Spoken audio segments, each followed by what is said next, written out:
And we are live. It's the Caveman back outside once again. It's your boy Ghost, aka Joseph Ngala. I got my co-host with me. Shed Nsongo, aka Milk. Yes, You sir. already know. And we have a guest for y'all today. Yeah, He can introduce himself. Naito Mike. Yes. Joe's brother. Yes, sir. Uh-huh. Got Yes, the I'm fam happy, up in I'm here. happy to be on the podcast. Nanyinyi. Yes. Welcome, welcome. Yeah. Beautiful. It's first, by the way. I was listening to the podcast. I liked the aspect of you guys are very observant about a lot of the challenges that are, let's say, within the countries. I have to speak louder. Yeah. So, my question to you before we get started, can we talk about just some benefits that our country has compared to other countries who are facing serious oppression, North Korea, or even in that case, even Tanzania and Uganda? What are some of things that you think Kenya has better than these other countries? If I may ask you guys. I would say nothing. Really? Yeah. Why? The advantages. Advantages? I mean, I would agree with him, but not wholly, because I can say, can I use another example? Does it have to be North Korea? Because I feel like that's too far No, away. not North Korea. Let's say some place like Djibouti or something. Or even yeah. Chad. Yeah, yeah. We're not in full-blown war like some of these guys are, Okay. but we're kind of heading there. Yeah. We're kind of heading there, I would say. So there's not really much of a difference, because as much as we're not actively throwing grenades at each other, I still feel like it's not a good direction that we're heading. Okay. And it's good. Hopefully this is coming from someone who loves the country. It's a patriotic perspective, not checky. But I would actually say there's a lot, right? For us to be able to even begin criticizing. There's people that work tirelessly to get numbers, things like even GDP differences. You guys should have a basic idea about. Just if you want to play the adult game, right? If we want to say we're going to fix some few things, we know a high level of thinking demands an understanding about numbers, okay? So I would start from there. Even poverty has many metrics associated to poverty. Unanielewa? Kuna metrics. What metrics do you guys know about, for example, some of the leading factors that are contributing to poverty? Corruption, okay. Corruption and what? What else is there to say, honestly? I think it's just that. Kuna corruption, sure. What else do you think could be? Kuna famine, things like that, natural disasters. Okay. What else? I can say unemployment, but I still feel like that's it ties in with corruption. Okay. That's good. So, okay. I'll get to my issue. I don't think you guys are doing the wrong thing, but I would encourage you to try and be more wise with your words. You understand? That's going to make you a much more powerful force. I was listening to, I don't know which podcast, but I was listening to the Abductions one. That's the most recent one, yeah. Yeah, so Kidogo, I felt like I can spot, even if somebody wants to challenge you, because you guys are too emotional. So I think your emotion kind of takes control of your mouths. I disagree with you there. I mean, challenge us. We've always been. Come on, for example, let me just pull something out, for example. There's something being said about family and parents and mothers not loving. What do you guys mean by that? Maybe you can extrapolate. Okay. Well, I think you have an opinion, and I do as well. But I feel like it's if that's not the priorities, if that's not the priorities, if just money and all this superficial stuff are just the priorities, that doesn't really help. Yeah. That in fact shows me a greater disrespect. And this is obviously, I guess it can be subjective, You know what I'm saying? Yeah. It's again, it's not subjective. You think families are super money driven? Yeah. Why? Why do you think? Let's put ourselves in their shoes. Because we have no interconnectedness with the community. That obviously comes from somewhere. If for it to spread to the community like that, it's pretty self-explanatory what's going on individually. Our parents person. are more focused on. And we're not generalizing, Yeah. like we're not generalizing. Obviously, you can't put everybody in that equation, but for the most so part, let's look at what types of things you can do with money. Okay. What are the benefits of money? What is it? From Helping your other observations, people, Okay. Yeah. All right. Getting your resources. getting Uh-huh. resources, Money is a resource, so you mean like it Starting- helps you multiply resources? Yeah. starting businesses. Uh-huh. Capital- Businesses do capital. what? Businesses generate employment and income. Yes. So this is not love, because you guys pose Industries- this as the main reason why you think families don't love or whatever. So you have to like go deep, kidogo. Okay, yeah. For the audience. You love me. Mm. Wako too selfish. Wako too selfish. In what sense? Wakifikiria, wakiishi au wakimove in life, hawafikiria ati about the future generation. Wanafikiria only about them at that moment, unaona? So Na venye hiyo ndo majority Yes. majority thinking, na venye how the environment itamview. yes. So kuna hii independence, yes. like it's just all about them, unaona? Yes. That's where hapo ndo tunakujia. That's why tunasema hiyo si love, cause love ina generalize. Unaona? Unakuwa more focused on growing more than being stuck on just one place. Huko tu. How do you think they're being stuck? You still have to define. I feel but it's a little bit vague. Being stuck. How do you think they're stuck? Yeah. Well, here's the thing, Mike. I mean, there's these and they're not really stereotypes, but they're more of it's the typical narrative in society whereby a child ataambiwa, go to school. African child ataambiwa, go to school, get a degree, get a job, blah blah blah. But we haven't really focused on deeper issues. Sure, that's important to get an education on all that, but we have to sit down and ask ourselves, because this has been going on for more than 60 years. We have to sit down and say, okay, all this sending kids off to school, getting a degree, it doesn't seem to fix the bigger problem that we have, which is what we kind of got switched around. Okay, in let me terms of ask you system, before, systems. because we're talking about education. What is the current literacy rate in Kenya? It's high. How much? It's high, but that's not the point here. Okay. That's I'm not just the point asking. here. The point is, compare Because- compare that to the unemployment rate. Okay, Yeah. but let me ask you this. The reason I'm asking about the literacy rates is we can assess exactly how much literacy power do we need to actually for a country to uplift itself. It's actually, I think, at around 90, Are we at 90? if not 80 something. Yeah. And those statistics, by the way, that you mentioned, we do know them, but we don't take it out on the podcast, honestly, because we feel like that's research that it's out there already. We're trying to do our own thing. No, focus but on you other must. shit. You must, because you know the good thing. You know what We numbers, will mention it if need Do be. you know what numbers do? In that case, what does that do? It gives you a clearer picture. At least if you're going to say, Kidogo, you're going to make an initiative to solve, right? You test it, right? Doctor needs to know your blood pressure and blood sugar before immediately assuming that. But we're not ujamaa kuna denying that. diabetes and We're not stuff, you denying know? that at all. Yeah, but tunajua time tuna address tuna address the educated, you know. Yeah. Mostly they actually understand the numbers. Au already wanajua the numbers. Yeah. So nani kitu imekuwa there for a long period of time, information iko.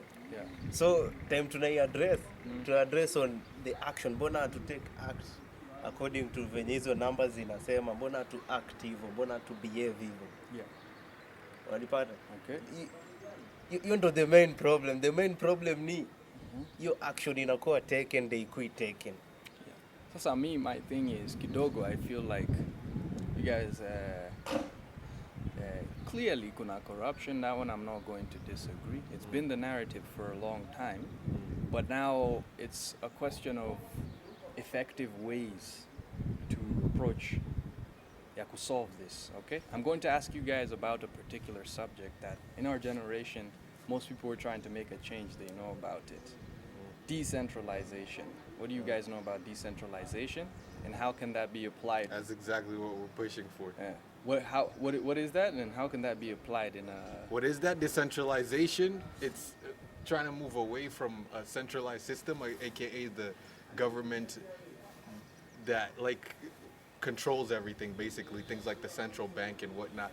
You know, we're trying to move away from that. But that's exactly What is the benefit? the benefit of that. You give power to the people. Yes. And you let the people run things instead of a one entity. Not only the people, but also another byproduct you should know, the accountability. Makes it easier to make people accountable. Okay? Okay. So with these systems, right, we're talking about decentralized systems. We're seeing them even in the USA, right? We're complaining about our Kenyan issues, but even in the USA, we can see bado, kuna some things that are not sorted, and we can see a lot of efforts towards, you know, things like blockchain. Unaona? They bring a lot of decentralization. Unacheki. And my thing is, I think we live in a good time. You guys have this lucky opportunity to be able to post something on YouTube, EV, you know? And YouTube is just one avenue. And I would like to ask, what other avenues are you guys using to, apart from just having a voice? Because I feel like for the first time in history, the average person has an opportunity to do so much. The productivity rate potential for us in this generation with the internet, with tech, with you can literally sit at home tomorrow, change everything. Okay. Yeah, so I want to see, like, not want to see, but I want to ask you guys, right? Because I'm trying to also, I'm coming in from your pain. I'm trying to actually, if I can be a supporting party in any of them, I need to understand also the full scope of initiatives that you guys have out there too, and then see, maybe I might even have some people that can fit in somewhere. So unajua, we all need each other too. It's a movement you guys are trying to form. Thank you. Yeah. And I mean, okay, I feel like first of all, there's two things I can say about that. Yeah. We just started this, and we want to focus on one thing at a time. Yeah. And that's not to say that we haven't done other avenues to try and gain it up. But first, our thing is social media. I don't want to miss out on that. You can't argue with me that that's pretty much the most effective way. You know what I'm saying? In terms of raising awareness, yes, sure. In terms of raising awareness. But once you get the awareness, you realize immediately there needs to be other systems in place to be able to utilize that awareness. In Kenya, we see many influencers who've built a following, but they had no system. They didn't systemize shit. They didn't really kind of understand how to funnel the attention, because attention is currency, so it must be funneled. We've spoken about this before. We've said how we're gonna implement our own systems. I'm not gonna get into all that right now. Yes. Just like me, I'm here. I'm also going to say live on the podcast. I've not listened to every single episode, so definitely, Atta, feel free as we speak. You can reference me to any previous episodes that you guys have done. I can go check them out. Go listen to our education. Yes. So me, I want to basically encourage, as much as these types of podcasts are going to happen, we should also really keep a solid mind on the most effective approach, you know? Alafu pia, on the issue of other people kind of putting money first, it's not really the case in the sense that society kunaka social contract where everybody should be as productive as possible. They should be able to contribute to society as much as possible, right? Like your mother could be a doc, and daily she's doing surgery on niggas. You can't say she's money-centered. It's deeper than that. That just shows a reductive perspective. You said a good point, Japo. Hmm? They should be as productive as possible. That's what we always do here. Where is that productivity as much as possible? Sasa, that's where you guys coming in, implementing systems for them to be as productive as possible. And I can see that. This is what the And internet, what- AI is Yeah. here to do what? And I feel- AI is here Go to do ahead, what? go ahead. Okay, na unafikiri nini inazuia hii productivity huko? Cause sasa tuna agree hakuna productivity, si ndio? Our productivity rate is not as high. You look at most it's low. countries that are doing a lot, productivity rate is like what New York does in a day versus other places they do what in a day they do what we could probably do in 5 days or something. Na Imagine. unafikiri hiyo ni mbona? Because obviously there's tools, right? And we need to build these tools. That's why you guys should push for literacy rates at the end of the day, okay? Because to get people to think in tools in Itaji, people who are like kind of, it requires, it's a skill, right? It's systematic thinking, it's problem solving. Unanielewa? So my main thing is whenever I do see a podcast that's kind of also critical, and I'm looking at the world, it's like right now if you drop a blockchain or something, Right. that would be like the highest act of, you understand? It can go beyond so much talking. Like if you put out a blockchain, like look at Satoshi. I love Satoshi for Bitcoin. We don't even But know. I That nigga's don't watching that shit understand. from a distance. I don't Nobody understand. even knows, I don't but he knows understand what he did. why we have to go into this I'm into trying a to- field that is we want to address the issue. We're not trying to put out blockchain. Because Yeah, Satoshi. unajua mbona? Cause the problem is kitu si tunafanya tuna agree no one is stupid. Yeah, Hiyo ndio kitu tuna agree na. yeah. Kitu hao watu wanataka, kitu watu wamekosa ni the motivation. Hiyo Amongst hiyo other things. hiyo energy ya kuwa push like they need to do something. People actually don't want to do anything hapa in this Yes. land. So Yeah. let, And let, ask let, yourself That's why. the most problem. Ask yourself why. The I'm most sorry. issue. I'm gonna have People to. don't wanna I'm do gonna anything. have to ask you guys something. Maybe you guys can take turns and take me through your days, and then we can analyze. Because this now gets to that point. Because we're kind of now saying, we know they're smart, but they ain't really doing much. So first, that conversation, unfortunately, must start from within. So maybe you guys can take me through your day to day. We can observe and we can see. Maybe there are some weaknesses, which I agree you probably face together. I We don't can feel sit- like itakuwa interesting like to doing talk about my much, day-to-day yeah? activities. But what I will do is I will say the things we should and could be doing. You know what I'm saying? I don't like, bro. We're in a third world country. Hakuna Mtapa is gonna be so much impressed about what I do in my day-to-day as of now. I'm not denying but, that. But Hidogo, that one, let me tell Yeah, you. and they're not. but- That's not. Nobody should take that as an example. Here's what I do. You should do it as well. I'm not that type of Because guy. unajua I'm mbona- not Mark, yeah, yeah. Mark Cuban or something. Whatever unafanya during the day, whatever venye mimi naishi, hii bado it's doing something. Like me trying to kuweka mtu And it's akuwe aware. boring to take somebody out of that message and put them in my personal life. I reason- tell you, oh, this is why I The shower. reason I bring that up is because that voice that tells you you're not doing enough, it's very common. So if I'm gonna hop in your podcast just to hear you voice that, which already lives in my head, most of the time. But that's that. You understand what I'm listen, saying? Listen, You feel me? That's the problem. You listen, but you don't want to implement it. You But feel I'm me? asking now. All you That's need- why that question is relevant. But What are no, you guys doing? no, Also, no, maybe listen. there's some Tuna strategy. practice what we What we teach. preach. So Okay, far, so you take feel me through that. It's an innocent question. That's self-explanatory. Listen,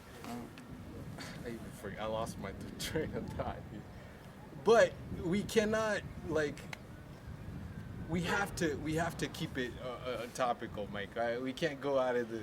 Oh, this is what I do. Okay, at least Plus, talk about your here's the aspir- thing. Here's the thing. What I do, and I don't know why Kilasala lose my train of thought, but you have to listen and make that judgment of whether we say of whether what we say has value or not. It's not about, oh, what are you doing? You have to actually listen.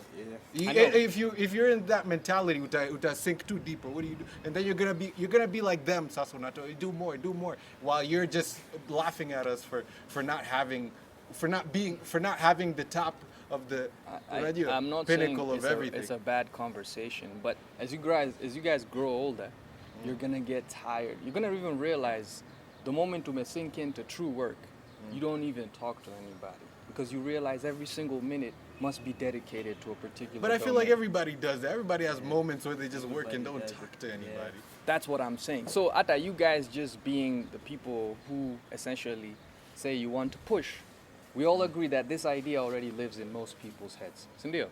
Yeah. Sasa, if it lives in people's heads, okay? You know, if somebody who's in an office, atakama ni Microsoft, let's say he works for the UN, and then working 12 hours a day to SEM, I So won't judge that person because he I'm came not in there and judging. worked 12 hours. I'll judge that person because of what the value amenipatia, the productivity, Yes. as you would Sasa, say. that's the thing. Sasa, Lisa, if someone is in this place where this idea still lives in their head, they know they could be doing more. They listen to your stuff and they're like, okay, it's kind of like cliche. Not because you guys are repeating what any particular influencer are doing, just because this is the internal struggle everybody has. I think we can agree to this? Yeah. Sindio? That's like that person still struggles to, what can we do to that person? How can we help that nigga? To engage more. Yeah. Gauge what? Yes, to engage more. Keep listening. Keep listening. Keep Keep listening and listening, grow yeah. with us. Okay. You need to find that community fuck first. grow? That's Yeah. why they need to understand how you guys are growing. So that's what I would ask. We're not here to grow See, our personal that's the gains, thing. our personal lives. That's the thing. Issue ni corruption. Tunasema ya corruption is evil, yeah? Vile naishi hapa nje. Yeah. That's how I'm living. Like nikijipata kwa situation inaniforce niumize mse, I have to call it out. Aimati nini ita go down. Give me an example. Whatever. And don't you think it will help when they're calling it out to know that there's people backing me up here? There's people who will actually For them to feel that way, there's a certain kind of like way pia you must carry Alafu- yourself. It's a serious responsibility. So najua, that's a powerful, no doubt. you know, so they must also But be able to how we understand carry you guys. ourselves depends on what the opposition is doing. That's why, Listen, for example, it's much easier for somebody. I'm not saying you should be Elon Musk. You guys don't need to you don't need to misunderstand that part. But that's why it's so much easier to follow that guy than to follow somebody who probably doesn't. I don't know who put that system in the world, but that system is there. I don't think. but Elon Musk he didn't always have a following. You That's know what I'm that, right? saying. So Nacheki, in terms of kuna something about just getting power, it's really, we need to look at it. We need to look at shit and be like, all right, that nigga's on some different shit.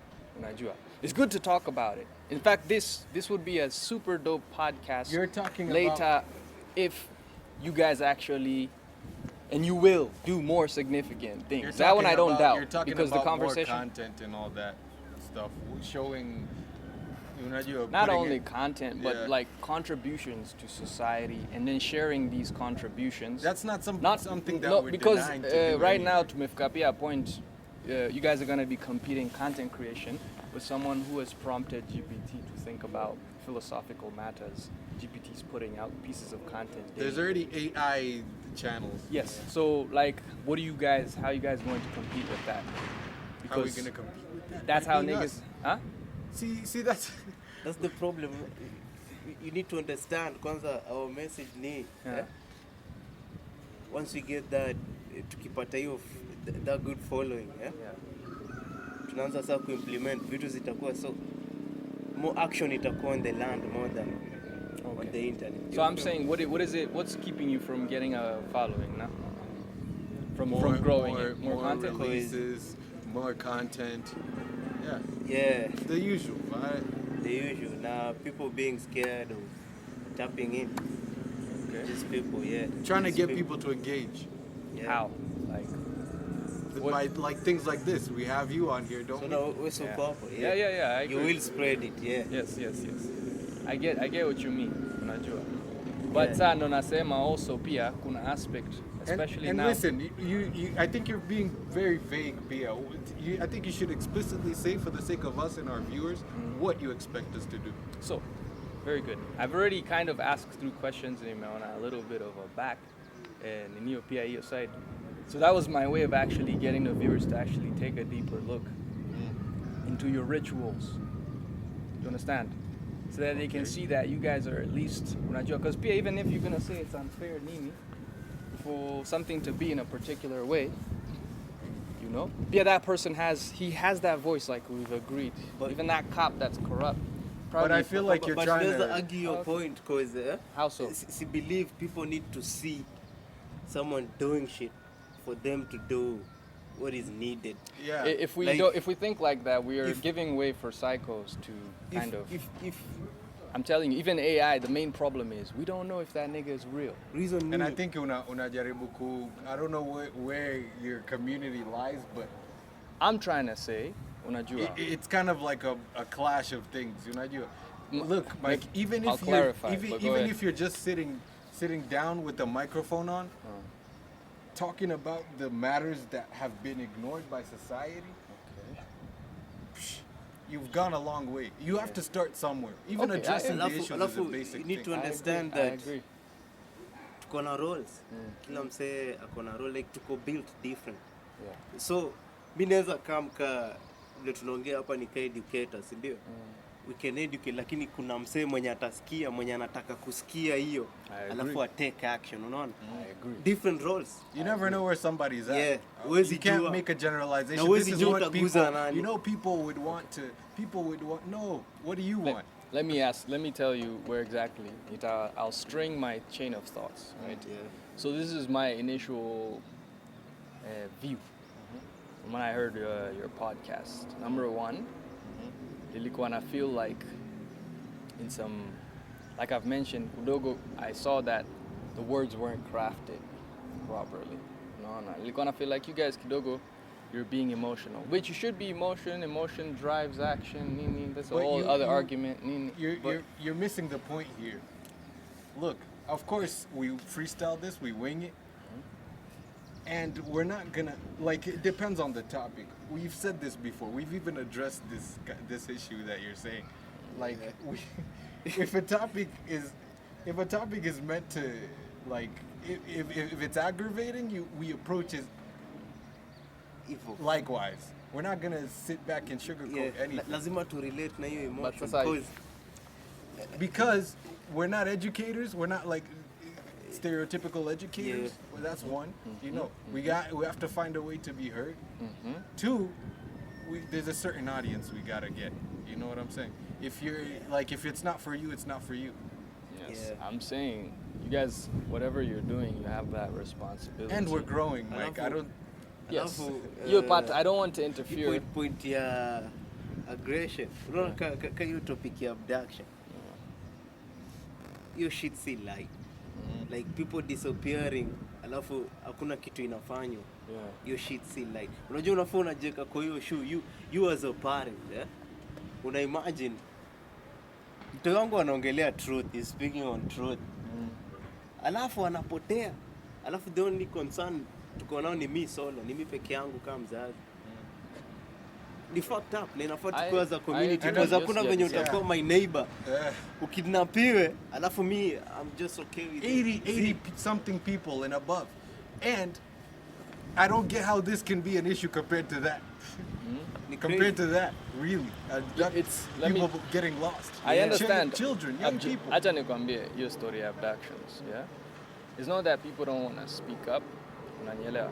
And that voice, you guys are essentially trying to stimulate that kuna aspect ya you think we've become complacent, which is true. Sindio, kuna some complacency that you guys see in society. Lakini sasa the me coming from a place where you have to craft your word is because a lot of that complacency, it's has many factors. Mike, there's something. It's not But- just that for example, if you guys are just doing podcasts to a bunch of schizophrenics, unajua me, I would argue, your whole shit is, but that's not the case in your case. Unanielewa? That's why I'm saying I'm trying to get you guys to think about the effective way to approach it. Because if you're doing a podcast to a bunch of schizophrenic and you invest 40 years, how painful is that? I don't know what you But- mean but- by but- that. but- In terms of like how whatever message you're putting out there, it's being abstracted in minds in such a You understand what I'm saying? But your argument could be just one mind. We just need one mind. But listen, Mike. to Look. Huh? Unajua pia unafaa una break down. yes. Unafaa una break down tujue like words tuna craft like nini tulisema yenye inafaa isemwe different. Okay. So number one, okay, that whole aspect of parents don't love you and stuff like that is misleading. Number one, there's niggas that have lower understanding of the world than you. Unajua. So you're gonna fix 30 people here and then destroy another 30 on the Nobody's side. denying that, Mike. Okay. Unacheki hiyo aspect. But unajua the point of saying that ni kuweka these minds to think. But I'm saying that 30 are gonna think, 30 are gonna destroy. No, nobody's denying that. Yeah, Listen, you're in a you need natural. That's Progress. nature. You Is can't that stop progress though? If Yes. it cancels But each see, other out? yes. See, ni natural. It's You're nature. canceling electricity. You know when electricity gets canceled? Like positive not and everybody's negative? gonna. You can't get everybody on your side. Yeah. But Listen. also, kuna ile aspect, you still must measure. That's why I'm saying that it requires a different level of sophistication. I think you guys are And starting we're to not see. talking about anything new here. Like, come on. I know you're not talking about Second this. of all, But you're how you're coating the thing. Unanielewa? what? How you're Mike, coating I your think message. you're Ngoja. trying to- Bado hatujaongea hiyo point. Unajielewa? no, You I guys get know you. very I get well. what you're saying. I know what you're saying. You guys know But very I'm not. well. Listen, I'm not gonna listen. First of all, due to the fact, you have to look at the facts, Bia. I think you think that we just come here and talk we pull shit out of our ass, yeah? No. First of all, this is not a new topic. Second of all, we can't sugarcoat you if you're an adult. You know Yeah. that, right? You know that. That doesn't matter. Sasa This is how we nakwambia, see- my problem Regardless is not, of your understanding of the Kwanza- world still functions. Yeah. Kwani they stop doing wars because there's some people who don't understand what war is. Sasa, Yeah. this is. Wait. Wait, let me ask you something. Do you care if this has a negative impact? Negative impact. Let me. No. Listen, Wait. Just yes. This or- is the idea, Yeah. man. Like unafaa tukubali. Like the world iko balanced. Lazima kukuwe na positive na negative. Ni electrical, iko na energy. So Yeah. lazima kukuwe na hizo effects. Kuna side lazima watu watumia. Yeah, kuna hizo consequences. Yeah, we are ready to. Mimi niko ready to go down hivyo. Yeah. With the But- consequences. And- But as long as But what if? Wacha nikuulize, And- what if the consequences is actually leaving the world a worse place then?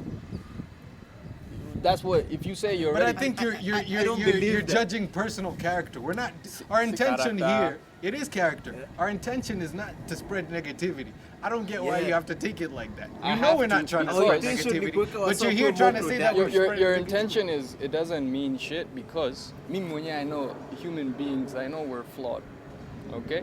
So that you can have your heart can want to do how many times does your heart want to do something that's not But if good? you understand that, How many this- times does your heart want to do something that's not good? Alafu another thing unafaa understand ni Yeah. tumesema hii before kwa podcast. Huwa tunaisema kwa hizi podcast like huwa tuna speak directly to men. Na when we're speaking to men, we don't expect men wakuwe hurt na words. It's not being hurt. You've misunderstood. Kuna kwa ile yes, Shady said the right thing, dude goes off, makes the world a worse place. He's not hurt. He actually was a fan, bro. He dies with your tat right here in his chest, bro.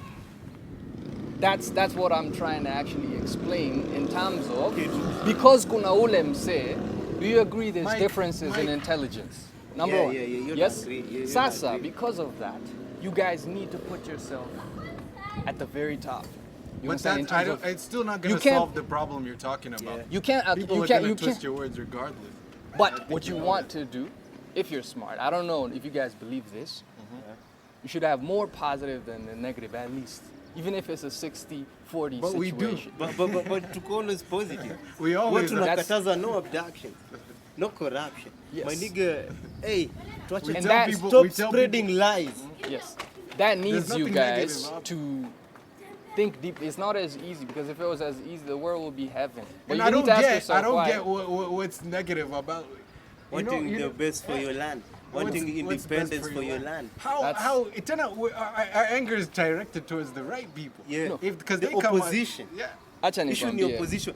We can't see opposition if you deep down know. Me, I'm not part of this shit. Why mbona hizo Wha- words zikuhurt? me, I Na would- you I as would a man, why appreciate- would those words hurt I would you? appreciate this on that topic. Simulikuwa mnaniuliza, I specify on the issue of, let's say for example, saying about parents don't love you, nini, unanielewa. It's making it, number one, look intentional. I think we both know, like, come on, you guys are grown enough. That shit ain't intentional. Unanielewa. How many times have you guys done something? I think you're Ngoja, you're ngoja. Let me, underestimating. you're not even making me Go finish ahead, my go ahead, thought. go ahead. Unanielewa. Go ahead. Let's get into the psychology. No one got into the psychology Okay, of sure. the parent, you understand, not being able to speak out, that conundrum, because that's a topic in itself.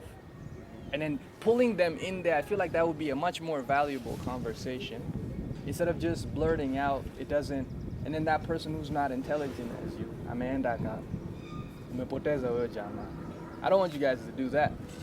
Because I was listening to it. I understand. I told you, first thing, when I came here, I said, yo, man, I understand. It's not like, yo, corruption. I agree with that part.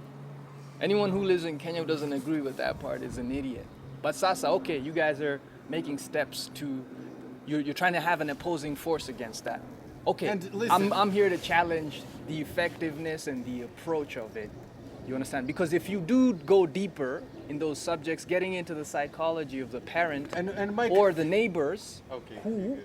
are not speaking against these abductions or not supporting their neighbor, get into that psychology, because I don't think it's selfish on the outside, but it is still a philosophical, it is still some conundrum happening in that person's head.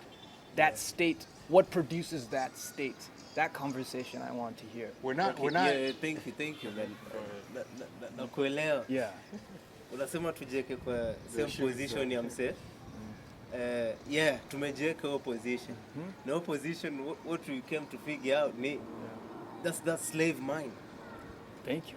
That's a slave mind. Alright. Hiyo slave mind lazima ukuwe hash ndio mse atoke hapo cause kako deep ndani ya realize whatever is going on around them ni fucked up. Yes. Na anafaa afanye something Sasa- about it instead of kukaa. Sasa hapo, we're getting into a deeper conversation, and it's going to be a conversation about how to be harsh when addressing. Because harshness is going to look at different kinds of, it's going to look differently. There's right places to insert emotion, unajua, and there's places where you need to explain before you can actually push. It's a very skillful thing. I believe this podcast will grow in that sense. You guys will know when to push, you guys will know when to explain.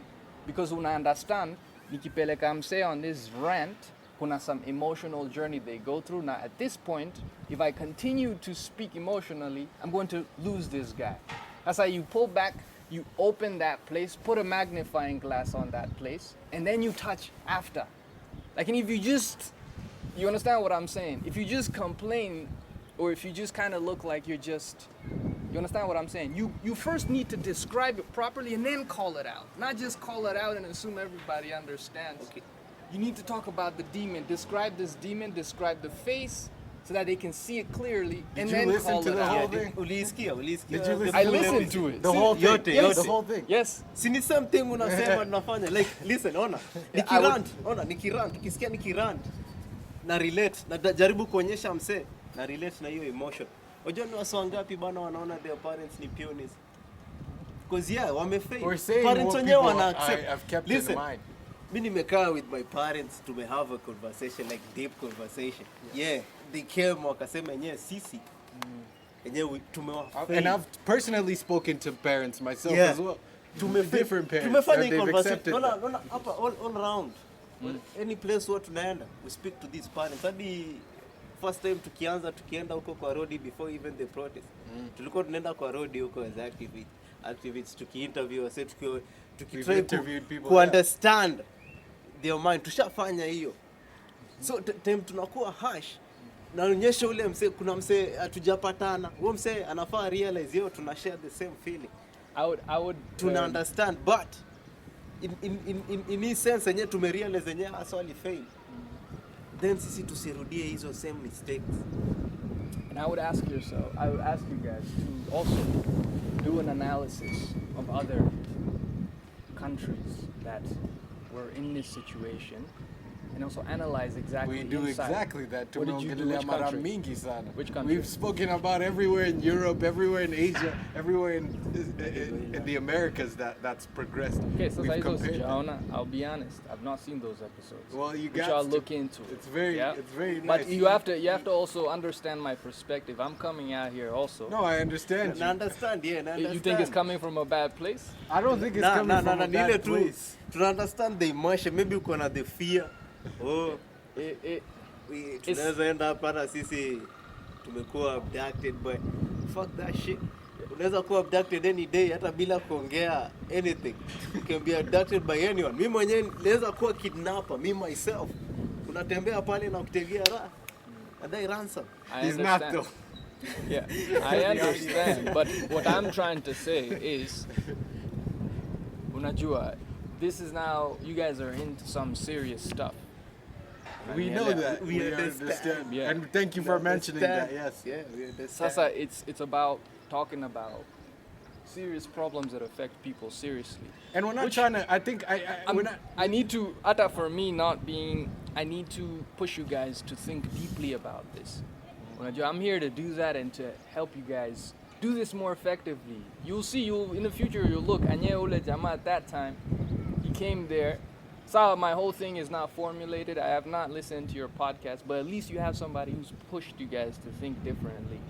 That's what I Yeah, just we wanted to appreciate do you as today. a guest. Yes. Unajua, I wanted We to wanted check. this. We wanted this. Nilikuwa nimesema I was gonna like come out a little aggressive with notes and shit.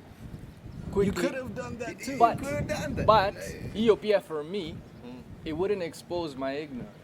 You understand what I'm saying? Would it expose my ignorance if I did that? Let me ask you. Because I would Kind of, yeah. No, I would you came out focus. aggressively, I I would focus. I would put so much energy into making sure you guys don't win. But right here, when it's exposed, I've not listened to an episode when we would not even have the chance to kind of just this free flow thing. It shows. And I hope you Where? understand why we do that. Yeah. Now I have a little bit more clarity. Like still, I would push on the issue because I do know where this territory Nimna play, there is going to be anger, and you have to keep that part at bay as you do this. Of course. We You do understand? that. Don't That's why- radicalize. That's why so far nothing has burned. Don't radicalize. We're not radicalizing anybody. Like Mike. No, yourselves. Okay. Okay, because you can dance with this whole area of life for such a long time that you just radicalize. We're fighting against radicalization. You understand what I'm Listen, saying? But you yourself can become a slave of your own. We Yeah, understand. I understand. You understand that, what I'm yeah, saying? yeah. So that one you have to be careful. And Unajua. I think you're saying that we're kind of coming out people a bit ignorantly, Nini. We're not putting ourselves in their shoes and stuff, which is what, like, you know, it seems like. Because Pia Mike, you have to understand that if the latter is that's what it seems like, we're also gonna seem like that. Not because of anything, but that shock value. Unajua. Now, I'm not trying to be ignorant, and I never will be. Unajua. But You must be because it's just who we are. okay, unknowingly. But I'm not trying to, like, how do I say it? I'm not trying to go overboard. I'm trying to hit it where it's at. You know what I'm saying? Like, obviously, if somebody akikukujia na force, wewe pia you have to return back with force. It's not a matter of ignorance. It's about your Matching the energy. Not just force, because you can put force back, but effective, meaningful. Hey, co-effective. Force. Yeah. Again, you understand? That's- Because I- there's ways where somebody returns force. We can see that's not going. I'm not saying I'm there yet. I'm giving out the most effective force. That's why we do this almost Yes. as much as we can. I would instruct you guys to think more deeply about it without even saying too much. Unajua, hadi mimi na come from a parents perspective. I'm a father too. Yeah. I have a daughter nini. So Yeah. najua venye my child atani view. Najua expect nini from an adult, unaona? Akigrow anafaa akuwa anaangalia yenyewe inafaa tukue nafanya vitu in a certain type of way. Kuna part yenyewe kuna order fulani. Lakini sasa hakuna order, afu ana grow up anakam pia anakuwa adult, alafu ndiye anakama na realize oh shit. Yeah. But the power. Kumbe vitu zingefanyika earlier And you know, and yeah, you have to accept that part of this is just always gonna have to be a risk because you never know at the end. Same of is the day. gonna be anything, even just Yeah. starting a small business. If we or say something NGO that or something, it's no different. Kamashofko is risky. if we Maybe say these niggas- something that's gonna sound off key, we expect people in the comments or somebody like you to come out here and Yeah. correct us, Put and it out. I'll announce it even before we put it it out. out, Like, please comment whatever. Yeah. I feel like it's part of business. Not that we're trying to say just, not that we come up here with the utmost random intentions. No. Yes. Or random thoughts. We You have know, actually- you know why I came up on this podcast. Kumbuka kuna previous podcast you also had to take down. Because Yeah. again, that's what happens sometimes. Does that mean me? I had to investigate. You understand what I'm But, saying? but I mentioned somebody that was not a part of this group, so I had to take that down. That's what I'm saying. I realized that I'm not gonna You shouldn't get put that somebody in risky that. like that. I'm not gonna put somebody in that situation. That's what I Yeah, realized. ili And I ujiweke wewe put mwenyewe myself kwa in that hiyo- situation. kwa That's hiyo not to say situation. I deleted it because I'm Yeah. still the same guy. But now that's what I'm saying. It's not like that's what I was saying. More Doing it more. consideration. Yes, you have to think about it more. Unanielewa. At the end of the day, we're adults.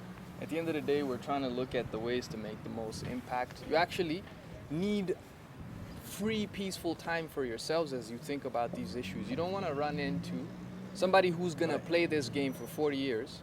Is going to have higher chances of having significant impact because they have more time to think about it, more time to marinate on the issue and formulate more effective strategies. So That's you us. also want to play it safely. You understand what I'm saying? And then it's risky from this perspective. This much I would say even for me. When some other people will say don't release the content. You understand what I'm saying? But I would say if you're going deep to this point, it's cool. You understand what I'm saying? But then kuna a certain area, you guys should refrain simply because if you claim you truly want to help, it's going to prevent you from having the most impact possible. You understand? If you're just doing it recklessly. You understand what I'm saying? Because I know niggas, like for example, right now, I'm not going to say names, but I know somebody who, let's just say it came from Somalia, a student, Nacheki. I was just explaining, we were talking about like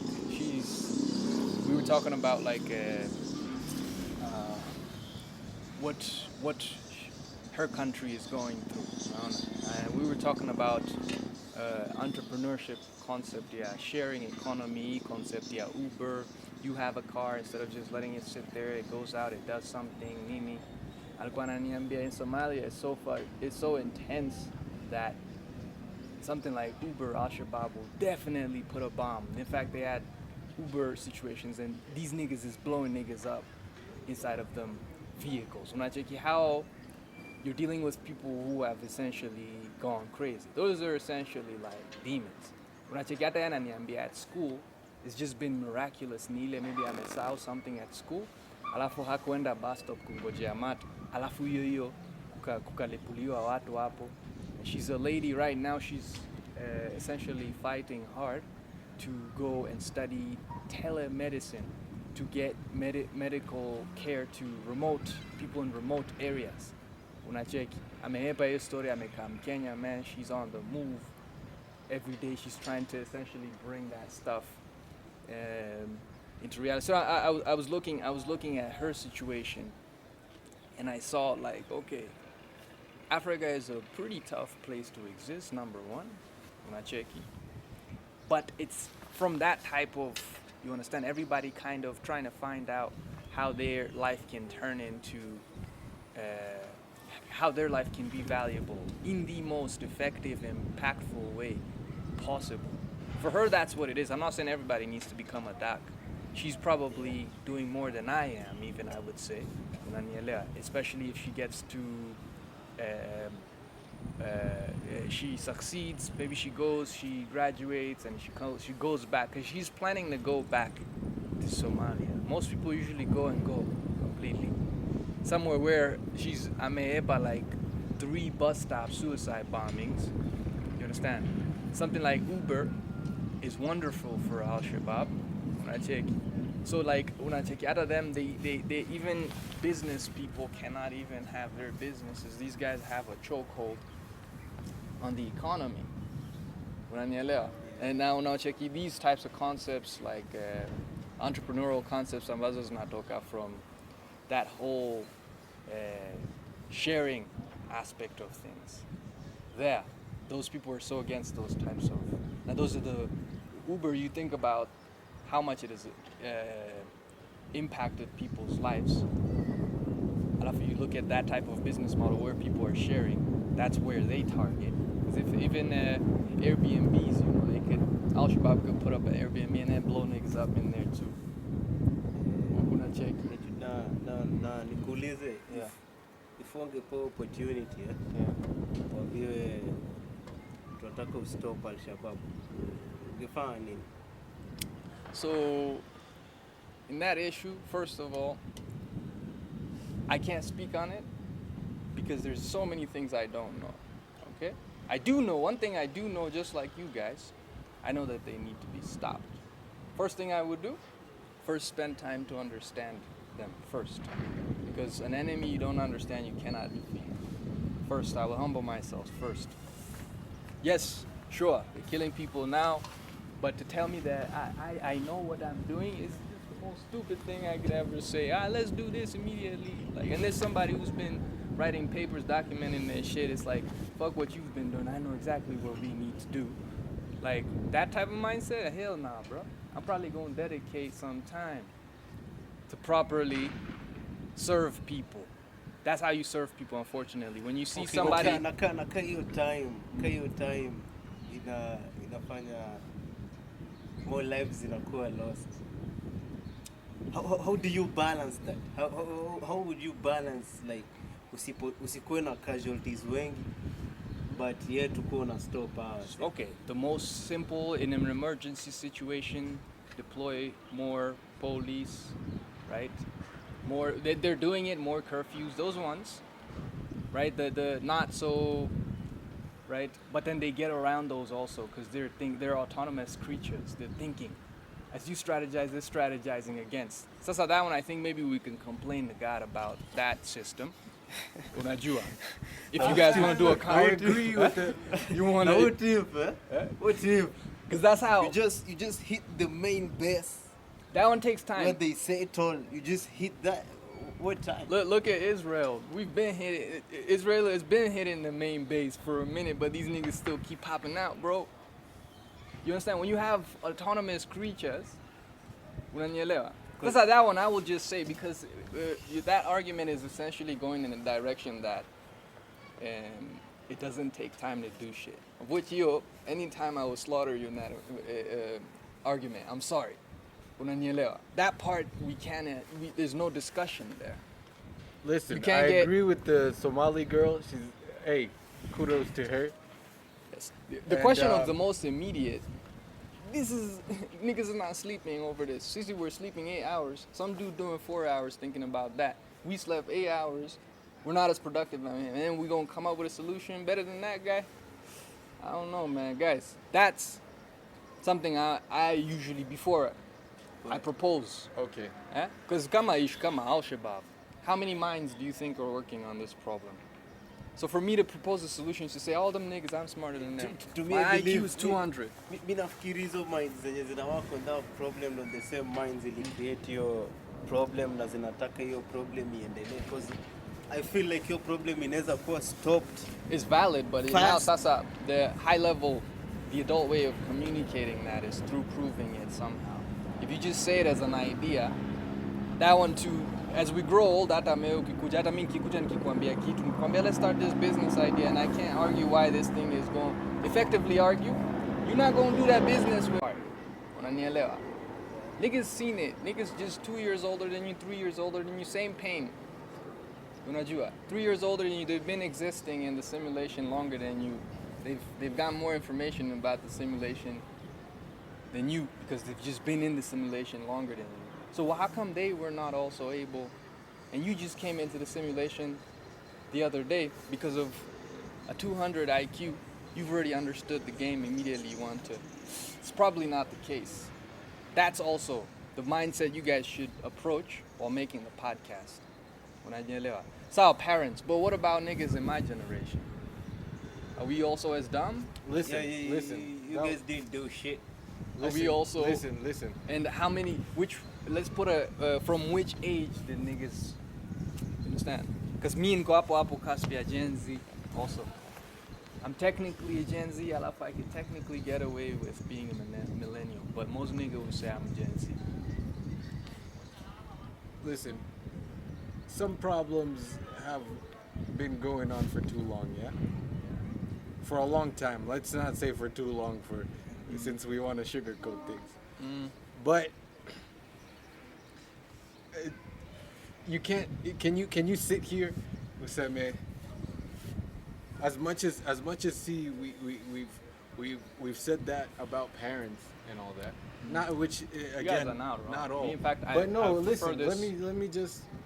Can you sit here now and say that? Oh, atakama. Let's say there's those who are hardworking and stuff. You're gonna tell me that there's not some who have thought about the situation. Utataka kuniambia there's parents don't know about this situation. A lot of them didn't know and chose to do nothing about it. No, seriously, that would be stupid of me. I think you know my position on these issues. No, I think I even phrased it wrong though. You're gonna tell me a lot of them didn't. You're gonna tell me a lot of. They Or knew, ignore? but like yeah, they didn't ignore. They ignored. Yes. Yeah. Yes. Ignored, I yeah. know. Why did they ignore? You think? Why did they Go, ignore? go. Fear. Fear. Is it just fear? Yeah, it's fear. Strictly fear. Yeah. Mainly. Mainly. Okay. Fear. So let me give you guys a scenario. Now, this is the type of depth I want to go into. Okay. So you have somebody, for example, who maybe let's say a mom is dying of cancer. Okay. They're dying of cancer. They have a family. Okay. Maybe let's say this mom was a key part of the family business that they were handling. Okay? So, kuna mom in cancer, kuna mom in charge of an important position within the company. Okay? And then on top of it, this person has kids. All right?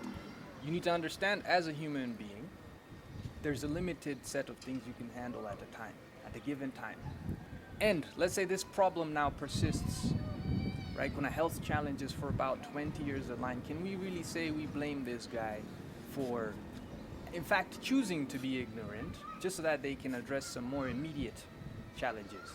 Because poverty does bring immediate challenges. When somebody is super hungry, right? Imagine taking a military like tunaenda war and these niggas have not fought for 4 days. That's fucked up because pia lack of food in a fuck up, man. But I don't get that because we're still Sasa. fighting for them.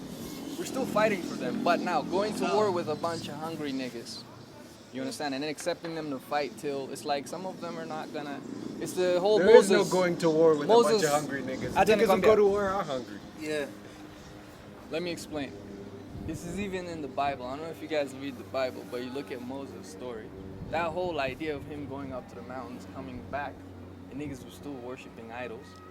It's just that whole thing of also people lacking patience. Okay? It's a very, the Bible actually talks about these things that we have an issue with. Okay? He said, wait, my niggas, I'm gonna be back.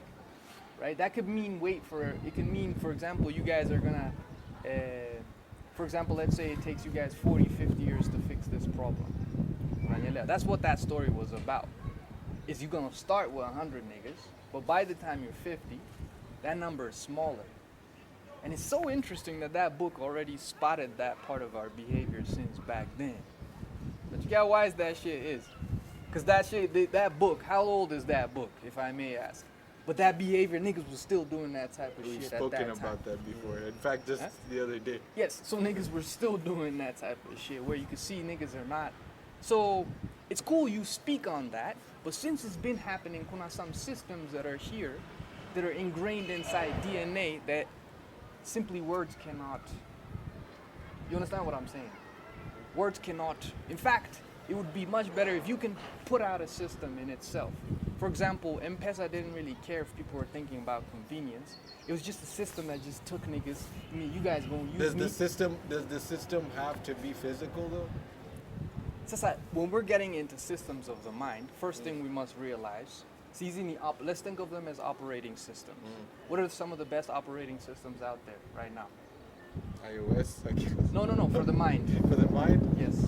Operating systems? I don't Yes. know what that means. For the Operating mind. system, something that you can tell somebody to continue deepening their knowledge about and continue following the thing because it leads to the promised land, right? Non-duality. Spirituality. You're getting somewhere. Religion. Religion, Okay? yeah. This is some of the best OS tuko nayo. Any individual ambaye amesema ametengeneza yake has not succeeded. Can we agree to that part? Because there ain't been any individual right now, even of our time, who's actually done something more significant, moved, that's changed more lives than these books. Hakuna. All right. So that's a really good foundation for even how you guys go about moving. You understand what I'm saying? Yeah, I would yeah. think probably you guys yeah. would do a lot more positive pia if you do talk about it, because what we're talking about We is do. intangible. Some scripture also included. I'm not like here to preach. I'm not like some on some, but because we can agree this shit has behaviors that's been documented for thousands of years. Some Cain and Abel shit, like niggas get jealousy. Yeah, you just have to listen to us, man. Yeah. Okay, You just fair have- enough. Hata hapa, I'm exposing my ignorance. Niggas in the podcast can hear. But it's good, at least kuna kuja hii alignment. It's also good to come from some other person than you. You understand? I really even appreciate it because even as I'm speaking, I'm looking at your eyes. You guys are looking at the floor, pacing into. You're I'm thinking just- about what I'm saying. Yeah. I appreciate that shit. Sasa me hata now I'm calm, bro. I'm about to go down there, continue my work, knowing that these niggas is good. You understand? They got the right kind of like. They're thinking about it. But- at but least. we gotta Unajua end kuna on ule a- msee hataki kuachilia. You understand? Kuna ile you can't have this discussion. But we I was gotta worried end at on that a point. middle ground. So but I don't think it's over. I'm still going. Okay, no? okay. You feel me? Yeah. My point was this. Huh? Even in the Bible, there are some proposed solutions for some of these challenges that you guys are talking about, right? I'm not. There's a lot of them. They're Most of crazy them, for if me. not all. Thank you. You understand what I'm saying? So even this, I'm not saying, but technically, if this podcast was Bible-based, I'm not saying you guys should go Bible-based. Technically, you'd be addressing the same issues, We correct? go spirituality Probably you would because be- we you would be understand there's striving- different religions and stuff. Yeah. You would be striving for a higher. But at the religion, the thing is, ukisema spirituality, okay, I agree because unasema kuna ka baseline, like, for example, we see the 10 Commandments cut across everybody, Hindus, Yeah, don't steal, nini, vitu kama hizo, that's good. You understand what I'm saying? But then again, kuna some point, if you're in the game for, utaanza maybe realize kuna some benefits here, like for example, Muhammad over Jesus or Jesus over Muhammad. Of which right now, sisi hatuwezi tukaingia into those depths. I don't Because wanna we do don't that. know how that one is going to, and also it's going to be divisive for your core mission, Yes. which is just to improve quality of life. Yes, we wanna do something like for our generation. Wow. Hata kama we're taking things from those books, how can they apply to our times? You Yes, understand? si usema the message in the books ndo ina matter. Hata how the people. So Yeah, Ada, now I'll the say books, coming back to it, the books say something about how you should conduct yourselves when doing these types of things. Because again, you could be that guy who's just shaking their finger at people. And that is a dangerous game. Yeah, The book, yeah. in fact, actually says you're filthy as fuck. That's what that book says to Yes, you guys. we are. You understand? And that is why it needs more care. Just because you're filthy, you should wake up thinking about it, sleep thinking about how filthy you is. You understand? Because That's I what do got know, us here, isn't it? yes, as you guys put out the podcast, you know I'm not gonna get into it, but you guys know you've actually had really demonic thoughts about some of these problems. I know. You understand what I'm saying? And that's what it. That's Yeah, why. me and Ken, like, I have them all the time. Bro. Yes. All the time. And playing, just dancing in that area, Bale, you must ask, what is it going to do to me long term, and how can I actually make sure this shit is managed? Unanielewa? And part of it is actually surrendering to God, because also the Bible says, you bet the devil is smarter than you. Bet. You understand? And Christian belief is he's smarter than you. And you can't do it alone. That's why Jesus has to come in and do it with you. You understand? Because if you say, I'm going to handle this nigga, it's like saying I'm aware of all my flaws, essentially. That's what you're saying. Yes, that's why he's smarter than you. He could take you anytime he wishes. You understand? And that it sounds like one of those, this guy's coming from church. This feels like a Sunday sermon. But now, really, if you understand what it means in day-to-day life in our generation with social media, with TikTok. I can even put it in a much more scientific way and say, like, it's like your subconscious is always a step ahead of you. You know, you try and get there, but you can't always. You know? It's there. It's been watching you. You're dealing with something that knows your weaknesses that you don't even want to agree. And you could bring that shit out without even knowing, and it just comes out, and it goes out as a spirit. It goes through the podcast, touches some niggas. So that's why I said on the issue of go deeper. I understand your aspect. That's not the only issue, and it's actually sad that that's the only thing I have to say. It shows ignorance on my part. I have not listened to everything because I should have multiple things to say. But that's the only issue that I'm clinging on. Man, that shit is sad, bro. Even for me, I'm embarrassed. I'm gonna say right now in front of the podcast, I should have few things to say about.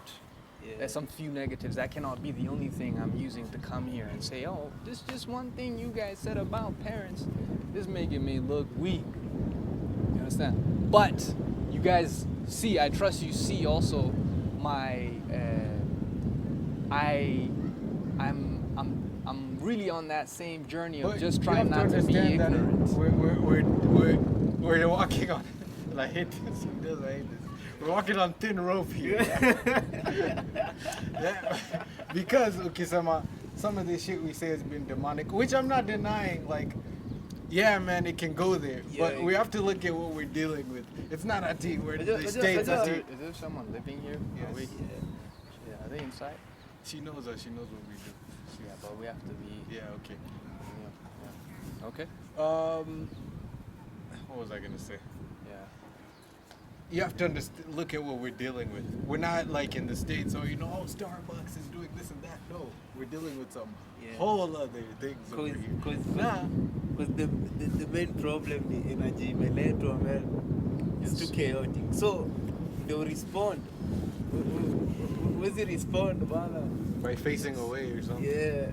Lazima. So, my main thing just for being here, it's good you guys are approaching it. You do need to think about the issues. It's not coming from a bad place because you guys, at the end of the day, I can't knock somebody who's trying to strive for a higher quality of life, even though we don't really understand what that means, again. Because just to say that also just like that. And sometimes you don't know quality of life. Yes. Although I know you understand what it means, but it's also deep because there's a reason why niggas have been suffering for a long time. Right? The highest quality of life is heaven. Why haven't we got to heaven? Oh, maybe it's more complicated than what we thought. When I check.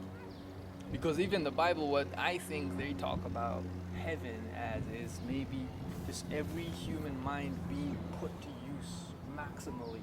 I think we'll go to that place. But since we can't harness a whole bunch of shit about ourselves, we can't get there. You understand what I'm saying? If every doctor was the best doctor they could be, if every engineer was the best engineer that they could be, if every lawyer was the best lawyer that they can be, that's, I think, something equivalent to heaven.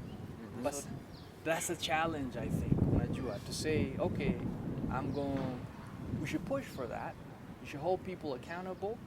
And that takes sophistication, that takes, building systems. Kama like blockchain, I was talking about it, where in a situation where the system is built in such a way where you don't even have the opportunity for you to be corrupt. That's a dope ass, I think a lot of energy needs to go in that direction in terms of, msana kuambia, I've built something. And believe it or not, I have mentioned decentralization on this podcast. Yes, it would probably be the fastest vehicle to get to this place we want to go to. You're a fan Maybe- and you don't even know it. maybe all this other stuff we're doing, maybe it's useless because the fastest vehicles to get us there is already waiting for us with doors open. But we want to take niggas asking us to fly, and we want to take the ship to go to that place. And there's a fucking jet waiting. You understand? And we are intelligent enough to. So that's what I also want. Also for you guys, wanting to tell you guys that these tools, this is what many people are doing. In fact, most young people, the coders never really talk. Coding guys never really outside. They're in the rooms, and then they put something out and influence exactly what we do. I can work with them, but I'm not a coder myself. Yeah, I'm not saying, but now that also the complexity of that is going to a place where it's like the systems that the coders are putting out I are know not which type allowing of you to say systems I'm I'm- not a coder. I understand, but I know which type of system I'm trying to work with. But the Yeah. coders are even putting out systems that are essentially gonna make you. If that's what they're doing, good for them. Yeah. And another thing, Roles, man, roles. Mm. You gotta understand. Roles Yeah, change. You Roles gotta change. No, you gotta play your role. Right? Women never used to work when I check. Nah, I will argue that. Women used to work. Not in the sense, not in the professional world when I What is work?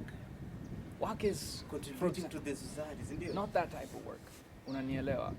Not that type of work where, let's say, for example, raise a child, she contributed. Yes, of course she contributed. No, but I'm saying, but- in terms of, let's say, for example, leading a country.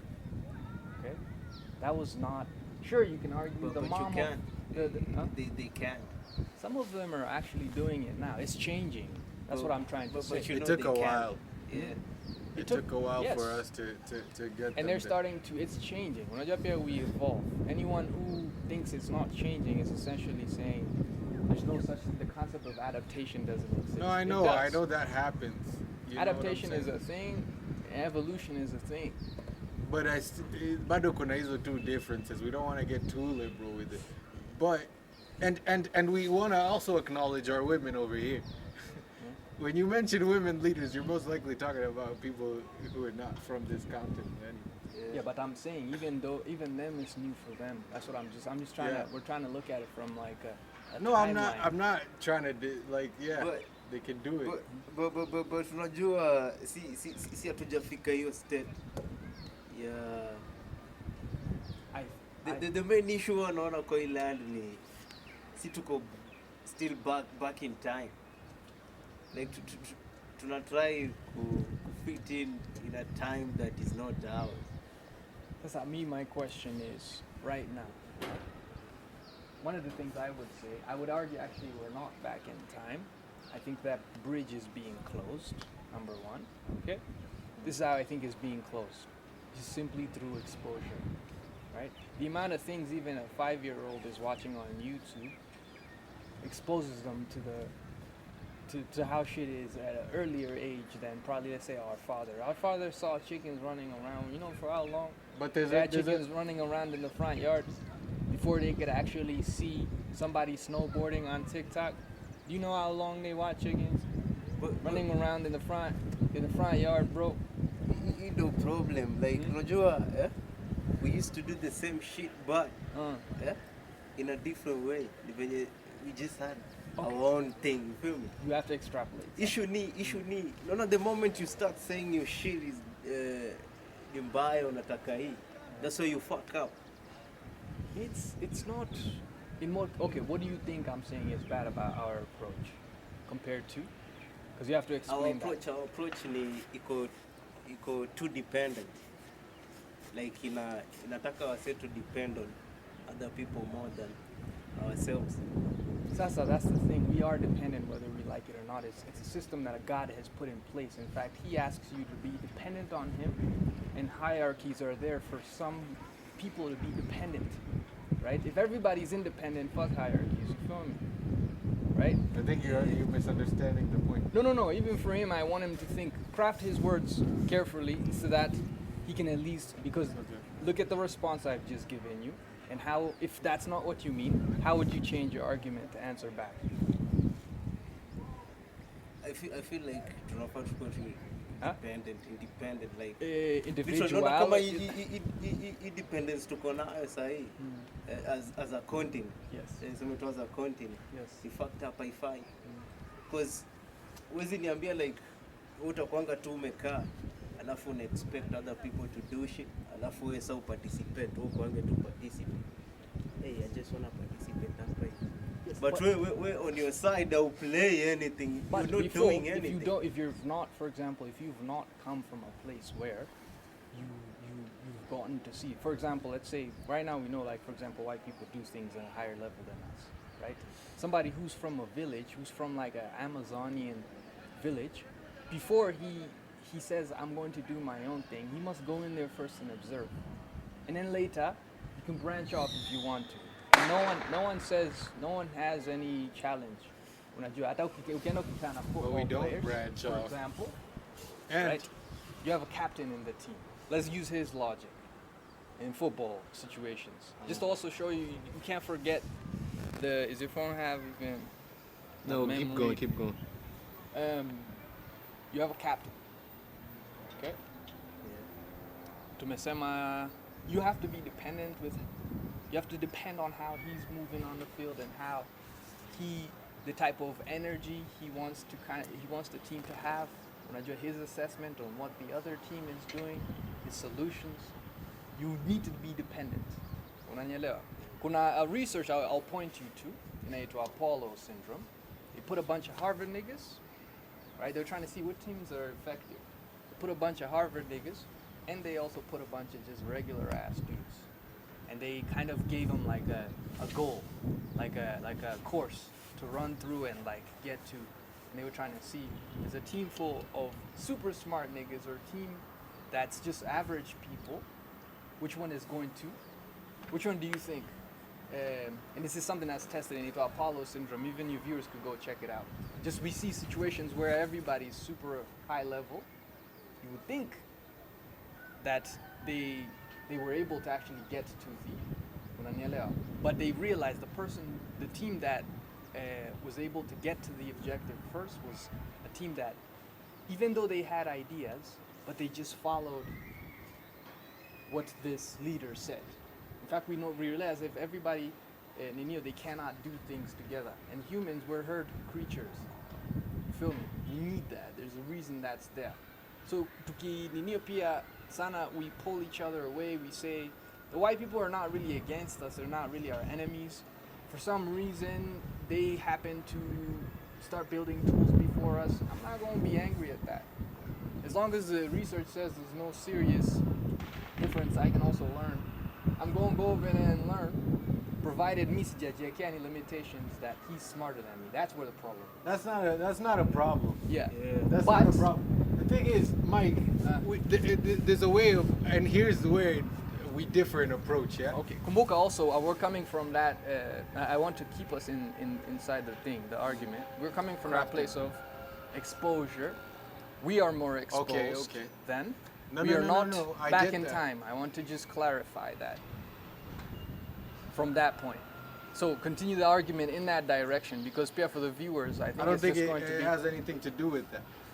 My thing is, bro, my approach, or what I've observed, the most effective approach is, and we can do the research, we can debate about it, we can do whatever, but it's not to exactly implement whatever they got going on, but to actually observe and learn how it could benefit your own people. You know what I'm saying? That's always happening. Entrepreneurship. M-Pesa did that. M-Pesa is I'm not just saying us. that they didn't do that. I'm saying in terms of everything. In terms of everything. I don't agree with this whole, okay, democracy worked for them. I'm not saying democracy is a bad thing, but you can't just implement it here like that without. Tena umemention point nzuri sana. You talked about people in the villages and stuff. They're getting exposed and stuff. Is that the kind of stuff? Hata kama watakuwa exposed to that stuff, like people in government, the cabinet secretary, there's a way that this land ilituweka tufanye vitu, and that's not it, my man.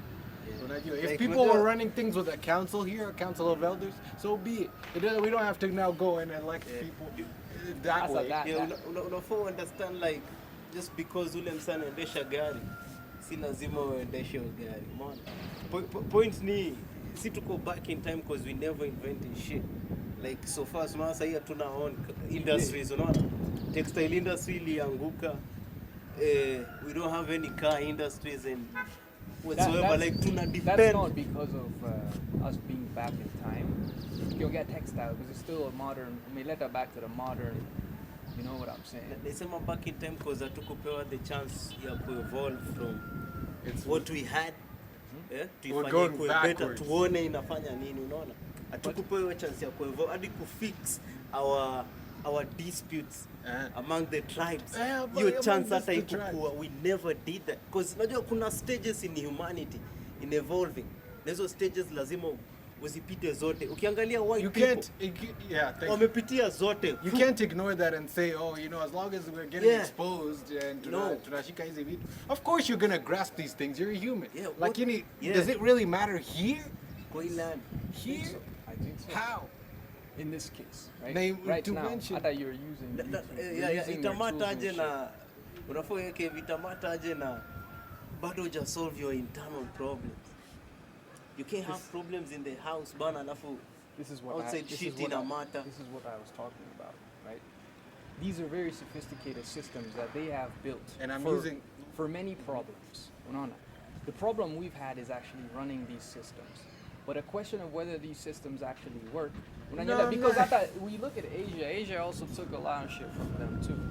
You understand what I'm saying? They took a lot It's of shit not from them questioning too. whether it works. It's whether it works for you. Now, I'm using these things like YouTube did because that's all I have to use. Yeah. You understand? No, you don't have. It's not all you have to use. It's the best for what you want to do. For what I want to do, exactly. That's a very key difference there. for the but Unanielewa? we can put it in a brighter, in a wider scope and say for now. For now. For For now. now. Why Someone would tell I put a somebody cap else. limit on my people and say they Yeah. can never top this? But it's not really a competition like that. It's not Unanielewa? exactly. It's not a white YouTube white black person. If you look at it already, you failed. No, Our I'm not saying generation- it's a competition or anything. I'm saying, as, It's why like- would I it's put like, a cap on? For on- example, on- Mimi, right? I've gone to war. Let's say I'm like what a, you're I'm an saying will lead individual- to a competition. Let's say That's I'm why- let's say yeah. I'm an individual soldier. Nimeenda war, right? And I'm a swordsmith. So nimeenda war man nikachinja a few people, and I've gotten to really work on the sword handle. Nika realize the handle niki shape a certain kind of way I can really swing it effectively to actually, you understand what I'm saying? To get niggas cut properly with this. And then I give it to another nigga who didn't go through that experience, but I'm counting on the fact that they have the same 5 fingers as me, that they should actually experience the benefits. And maybe I could teach them a little bit on how to swing it, the best way to That's swing it. trade. We're not. It's not trade. Don't look at the part where I'm just giving it to you. I'm looking at the part where I've been through something, I've built a system around something, and I'm passing it on to That's you. exactly what trade Even is. though, right, this could be even in culture, even in technique, right? I'm giving you the technique. I'm giving it to you, counting that even though you've not slaughtered as many niggas as me, right? I'm passing this on because from my trial and error, I think this is the best. You understand? I know you fight niggas. You probably fight different types of beasts. But trust me, And here's the problem we have when we talk about things like this. It's exactly that. People look at us like we're looking at it as a competition. We feel bad that the white people did. No, we don't what's care your about argument that. then? You need to clarify it. Because I thought the way I'm Our answering it argument, is super sober. our argument is, mbona we focus on shit that that is outside of the internal problems that we have to the deepest level of that. Unaelewa? We focus on? We don't focus on the deepest, like our problems on a personal level. Even the architecture we use. What the hell is this? This is not an architecture, bro. No, it does. You No, what the I'm saying? point, like what do you mean? independence. Bro, how you know what I mean? How can What, you in terms argue of the that? shape? Yes, in terms of shape, building material, it's pretty Building material, I think you've seen in the USA houses The engineering the bado. houses that go through winter are different. I think you know about this. I don't even know why we're bringing Yeah, this I up. know that. I'm There's, not there's saying more here. There's more rock-based housing compared to the wooden-based housing for a house that goes through winter. You understand? But and then also for listen, them to make the listen. conclusion, you actually need to be an architecture study material. So if this is the best one, that's what I'm saying. It's not no, just you a don't design. need to be no architecture, Mike. Trust me. Trust Kwani a normal citizen can't get into these conversations. Kuna principles. Out at the Chinese buildings, you look at all of them. There's structural Walikuwa, principles there. they had a style yenye walianza nao, si ndio? That's- They had and you this develop from architectural knowledge yenye walipata yenye wakasema ina fit na hii land. Si ndio? Na wakaanza from there. So You what think- happened here ni si tulikuwa na hiyo architectural idea. Alafu tukaipata. Alafu tukaiacha. Alafu tukasema hii yetu wacha twende na yawa say. You think That's they how were we building those circular houses, buildings in circular positions for no reason? You think they were just doing that And randomly? what's the reason for it? If I ask you, because you're asking me that, but I would check in with you. What's the reason for the circular housing? The reason for the circular housing is okay. Since you said I know everything, Conversation. That's why I'm saying, stop, refrain from that. Just putting out arguments for the sake of putting but it you out. haven't even okay. I What's the haven't reason even for given the out a circular reason. argument? Me, that one I will not do with you guys. Mm. That type of argument, right? In Mm. terms of, sure, but it goes nowhere. You haven't. If we're talking about design perspective, need that I can play that dance. It's with you. environmental based. What are you talking But about? at that time, should- the reason we the houses were around, I think you guys know why were the houses. Can we talk about that for a bit? Why were they around? I believe kuna so many reasons. 'Cause Simplicity. Yeah, You alafu- believe. yeah, You also alafu gotta say different- a little bit alafu- about what alafu you know. different cultures. Okay. Different cultures walikuwa wanajenga houses different because of identity. First of all, kusema this is a certain community, Okay. even though keja zao So ziko. we've nailed one part, Yeah. identity. Ya Okay. pili ni the way the energy na feel that, because unajua African scene ni more spiritual. We are more spiritual. So the way pali unakaa, the way una feel energy inaingia hapo ndani. Unajua vile tukikaa kwa hizi our square houses wewe una feeling the depression. Una feel like shit is just dark. That one is now umeweka kidogo, a little bit of a subjective. You're bringing a little bit of anecdotal, but it's okay. Later kwa hii modern world, at least you understand. I It's don't environmental, understand. Mike. It's It's environmental. just And what you environmental. have When to you not realize feel, is that najua- all these subjects kind of relate. Unajua? Yeah. The reason I said siwezi go deep into that because You have to let me do tell research, let me tell you, yeah. I didn't because that's not what I'm here to do. Second of all, like how do I Plus that side pia MJ, your side, the housing, this one is better than the other one. I'm not Or at saying least, that. okay, at least See, atukupata time better, to issue develop. That's what issue your see argument. better. You didn't get time to develop it? we never, yeah. Your I time don't wanna go hatukupewa. too deep into the Kufanya architecture. vitu Why? on our own, you feel me? Why? That's what I don't know. Let me explain You're Nancy why. Joy. Let me explain why. Okay. Let's look at the why. Right. And- You know why we didn't? Why did we Why, didn't why? we Why? build ships to travel to other people? Why did they beat us? Why did they beat us? We didn't at- have the necessity for it. Why did they beat us at building ships? Because some of our people will feel whatever they have is enough in that land. So you need to understand. Thank you. Culture yetu tulikuwa more outdoor people. Hadi tukijenga keja, tulikuwa tunatengeneza ikuwe hadi permanently kabisa.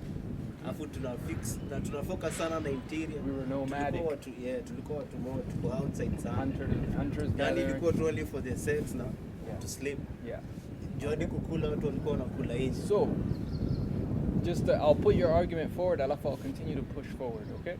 So your argument also is they didn't leave us alone. That's what I'm hearing. For us to hopefully become like them or become something different, possibly become something better. I just want to put that out there Not for the just audience. Okay, all right, let's continue forward. Sasa, you've mentioned that we didn't have the necessity to build ships, right? So their necessity, what was the necessity for, why did they need to build ships? Or build the houses the way they built? Can we talk about their side and what may have led them to approach it that way. I think there's ona ni hiyo It's walikuwa na- environmental based again. yeah, again walikuwa wanataka more. They felt like there was more. Yes. They wanted to know more. And Ndio sasa kuna because nini. winter gives you scarcity, and when you Yeah. have scarcity like that, you're Lazima gonna go utataka outside kuenda hii. to go see nje. what's else. So you think they came here because of scarcity? Yeah. So Like, why? Who put It, scarcity it, in the it, world? it catalyzed it, yes. Who put scarcity in the world? Nature. Si ni nature. Man, who So- put nature? Man, shit, God put scarcity, didn't give us enough time to develop, so now we're angry. We're that- not saying that, listen, we're Sasa not saying unaona it's hapa ndio going. unaenda. Yeah. Acha kwanza nimwambia wa believe in God. Hivi ndo mimi na believe in God. In me. Najua God alicreate everything. Whatever you need na akakupea the mind ya wewe kumaneuver in that land. You feel me? So ana any part ya kuplay on whatever utado alikupea your free will. Yako na other shit he needs to do. You can't say ati he caused So this. uwezi muweka kwa hii hesabu ati I don't say God man ndiye alifanya aliweka hizi kati simweki hivyo, but nasema you guys see there was a strong factor, scarcity. If there's anything we should complain about is scarcity, because it made them interfere with our development. alafu Sasa na maana nakwambia there's nothing. Well, there's no there's shit, climate man. change. Alafu unajua realize climate change. Si kila time hiyo land. Juu. Au kumbuka kwanza hata walikuwa huko. Yeah, Kwa walikuwa nini huko hatukwenda wakaenda huko. Kwa nini hatukwenda nao? So we're angry at the niggas who came back See, and we are different species. Sasa hiyo nikaa kusema, You are a not lion, different mbona lion haikufuata fucking tiger? we were not a different species. We different species. As much as ule mseni white, they're human, but he's still white. When they left here white. Ah, really? When I We checked. don't know that. You're not No, it's documented. If you know they're different, how do you know they're different But they species? can evolve to Because look unaangalia other tu way. nature, Yeah, so other I'm saying- animals. I'm You just saying- look at other creatures. Not even just to other understand. animals. You can test, you can measure these things. Environmentally, we don't function the Yeah. same. That's the point. We're This is the still- point. we're Yeah. still- We can Unajua adapt, yeah, tukiunderstand sisi hiyo, kadhaa. yeah. Tukiunderstand like pia the land ina affect the way Sasa ndo mnafanya mina- vitu. I mean, now, we're not like different species number one. To say that scientifically, different species number one cannot produce offspring scientifically. So I'm Okay, going to the discount wording that could have one. been different. Like, we don't function the same environmentally. Yeah. That's actually putting a sawa, sure, yeah, we have melanin. Huwezi kataa huwezi- hiyo. huwezi compare. Where it Melanin, snows, melanin. you're gonna Hadi- function different yeah. from where it doesn't snow. You Hatufanani. can't deny that. That's what I'm saying. So I'm saying this, they came here, even when they come here, they came here and literally try to build the same cribs. They came here with leather jackets. They came here with boots and everything like that. Yeah, yeah. They removed Yeah. They removed this shit. You understand what I'm saying? So this But idea that's all they knew. How can you? this idea And they and viewed us whatever- on a lower. Yeah, wakaona sisi yetu, our way of living ni fucked up, but in real sense. hata wewe sasa ukienda to the Amazonians, okay? Kuna some things you can obviously do better than them. Because when you can't first umeenda hapo, you've taken out a lighter or umeiwasha, people start going crazy. Ah! You understand what I'm saying? Like, cool, you're gonna respect it, you're not gonna disrespect it, but you're gonna see this situation out. These guys find this fascinating. I've been seeing fire for pretty much my whole life. You understand what I'm saying? And I'm not going to. That's kind of what happened when they came here. You need to understand. Unanielewa? And then, right, when they came here, I said this is that part where if we were truly a different species, right? You put baboons with gorillas and like they can't live. You guys need to see what happens when you put even similar species together. It's very difficult for them to kind of survive. They will still kind of like follow their own. You understand what I'm saying? But for them to come here and to build the way we've built, to avoid using, because even for them, come on, it's environmental, right? They took off the jackets. Why? It doesn't work. That shit gets exposed naturally. Doesn't need any type of like super. Even the cribs, we tried wood, but we realized wood doesn't. Even the insulation. Yeah, Even apartments. Thank you. Apartments in the U.S. Thank will you. probably be Basi- insulated basi. internally. Like in Yapa, no insulation. So whatever we don't need, we didn't keep. Whenever we saw was useful, Thank we you. kept. Thank you. That's my point. Unaona sasa hii, That's not your point, guys. You guys are like No. running away Sikia, from your own unaongea si argument. vizuri sasa No, unani whatever we argument don't, unakaa. because we touch on a point that whatever we don't need doesn't Yeah. work. That's why the we need- point. That's the point. Hiyo ndo idea na try kuonyesha What's like that thing that they you don't brought have us? to. Si lazima ufanye vitu the way other people And do you it. can't deny the No one fact is that You only that. do it yes, we are. because you need and it. you can't deny the fact that okay, Tusha Gubali, that whatever we need doesn't work. And awezi kata the fact that since that it's been such a long time since to revisit what we used to do, and we've even completely abandoned developing it. We don't know where to move there's on no from point. now. Come on. No. Listen, we don't know where to move on from now. And awezi kata that. Let me point. tell you how much this situation. You is. can't No, bring not- God into that equation. Not got into the equation, but even the process of going back and studying African stuff, they're the ones that actually came and also taught us how to go back in our own history.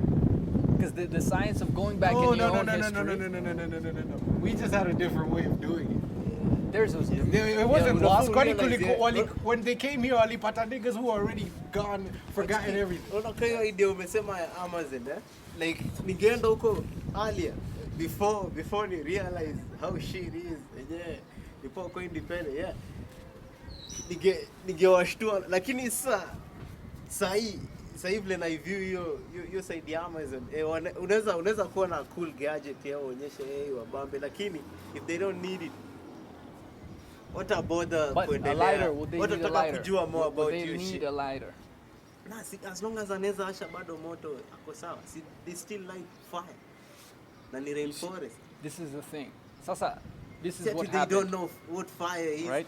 Kitu inawashtua ni hiyo gadget, like venye hiyo fire umeiasha na venye style yao ya kuasha fire is just different. The style Okay, is let's say different. sasa nipeleke irrigation. Will they need it? Depends if they're just solely hunters. I don't know. Ina depend Well, what's na the human mind? whatever The basic community. human mind. Si basic human mind. Basic- Ina depend tu na community. How can you Not say everyone. basic human Huwezi mind? sema basic There's human no mind. such thing as Na tuko different. We all Basic. have our basic Tuko needs, different. but there's no basic Yeah. human mind. We're not different because last Tuko time I different. checked, we've never found a group of people that Nikwambie- drinks diesel and Okay, the other nikwambie drinks mbona tuko water. different. That's why kulikuwa na Aztecs walikuwa na sacrifice people. Yeah? Na ukikam area ingine people don't do that. Human sacrifice is actually well documented. Yeah, but at si one kila, point, si, not every human at walikuwa one na point, practice. majority of people were doing it. Especially kila ile every time, human. ile time. See every human because communities zilikuwa different. Acha Need to nikwambie, hiyo realize, time ilikuwa tribal sana. we started to actually think more about what caused this. Immediately, hapo kidogo niggas stripped a little bit. They thought they were trying to understand what this being, how he worked, and it's understandable. Some niggas probably sacrifice others in the process. Many people, in fact. Unanielewa? Even for us, like we have some. We didn't maybe sacrifice each other, but utapata rituals ya mtu akikufa kidole inakatwa or something like that. Some people will be like, yeah, we didn't do that, that's extreme. But it's like, it's that same human thing that's going on of discovery of trying to. Unanielewa? That's the same. That doesn't go away for any group of people. Sasa nakwambia kuna principles, right? It's not like this other group of people are fish and then these other ones are birds. There's actually a tribe walking no longer feet to Fish. swim. Definitely. There's some tribes that are taller and Ina some are depend tu short. na whatever mnado. Some are tall, some are short, some are Need to darker than understand the that. others. Issue ni kitu ili happen ni hatukuwa na understand how to accept other people's shit. Because unajua wewe kwa ufanye kitu and it's new to you lazima ikushtue. Well, we Anything saw, that's we new saw. to you lazima You guys ikushtue. also don't. You're thinking those Africans were so retarded that they didn't see the practicality of some of the. To me walikuwa smart, very smart. They saw the practicality. That's why they took it. That's why That's intelligence. That's why nasema understand? That's why No. wakuenda kufanya certain shit. We're not denying that. Because I say walikuja kama for example, unasema we had a system of like checking history nini. Still mi sijaona anything better than the scientific method. Now those guys fledged that out, and we see that implemented in almost every area. We're not Sasa denying even they that, taught us Mike. even how to I study said ourselves. it hapa How just a funny few is that? minutes ago. All these subjects No, are but relate. but unajua DC tulikuwa tunasoma still. But hata maybe because I've not gone into the history of the scientific method, maybe there's some African in there too somewhere. Yeah, understand what I'm that's saying? that's Hiyo the ndo point. point. Hiyo ndo point. But siwezi We sema did it. Tulikuwa like unajua kuna point tulikuwa tuna work na ase. Unajua alafu hizo principle. hadi system ya capitalism. Kuna time hatukuwa na practice hii shit, but white people walikuwa wanafanya hivyo. And Michael Wizzy Kata, it really pains me on things like this. You can't deny that when people are born and there's like colonization going on, your shit affects negatively. Yeah. It's not gonna be positive. Hata fikiria casually at oh, I'm still African. Your stuff's Itaji. Otherwise, what was the point of colonization and That's all why that? you see situations. If they were like- already gonna be like, wait, we Just don't. make sure for the If neighbor. they're already gonna be like, well, we don't do that, we don't do things like that. You think the British came here and were like, oh, that's not how you roll? All right, cool, bye. Yeah. How about? No, Nah, they were yeah. like, They Nakumbuka. forced that. Yeah. Sasa unajua hiyo ndio it inafaa has kuambia trauma kitu like okay. So inflicts kuna trauma. waswali chapo ndo vitu zingine zi happen. Inamaanisha ilikuwa forced. We didn't Kulikuwa- need it. kulikuwa na enforcement. Lakini Now, up to na today, nakwambia, some things Yeah, that they no, brought here, we still get beaten to do forced. that. yes, but not cribs. This whole argument started from cribs. You know what I'm saying? Houses is different. Na thing. imego deeper, unaona imego deeper. It- They it's go something. deeper, Sasa and there's maybe still useme cribs, yes. culture, maybe There's useme, still for cribs. example, It is still like cribs. religion. That's the biggest argument I've heard No. about this side. How can you say that doesn't relate to crib? No, because these stuff we can It's test. cultural. We can test material. Even sisi tukitaka kuwa debate wanaweza No, kutuletea, this No, okay, you need to realize man You tulikuwa want to tell tunaunda, me? tulikuwa You want to tunatengeneza tell me? swords You want to tell me? on our own. yes, and they had guns. Arrows nini bali walikuwa hata walibegin hivyo. We didn't need a gun because tulifeel hatuhitaji. So, We were good yeah, with what we hatuhitaji. need. Hawa so walikam wakatuforce hizi vitu. Ni force. Guns hazikuwa. Si tulikuwa efficient na hunting na arrows, bows and arrows na But spears. efficiency is very good. That's why we couldn't. Tulikuwa efficient. That's why we couldn't drive them out. Ukiangalia it in our history, when did we drive them out? When there was some type of movement to acquire What guns happened ni also. betrayal really happened. That's why tukumove watu hapo. Good. But kulikuwa na waswali stand up, But- they fought.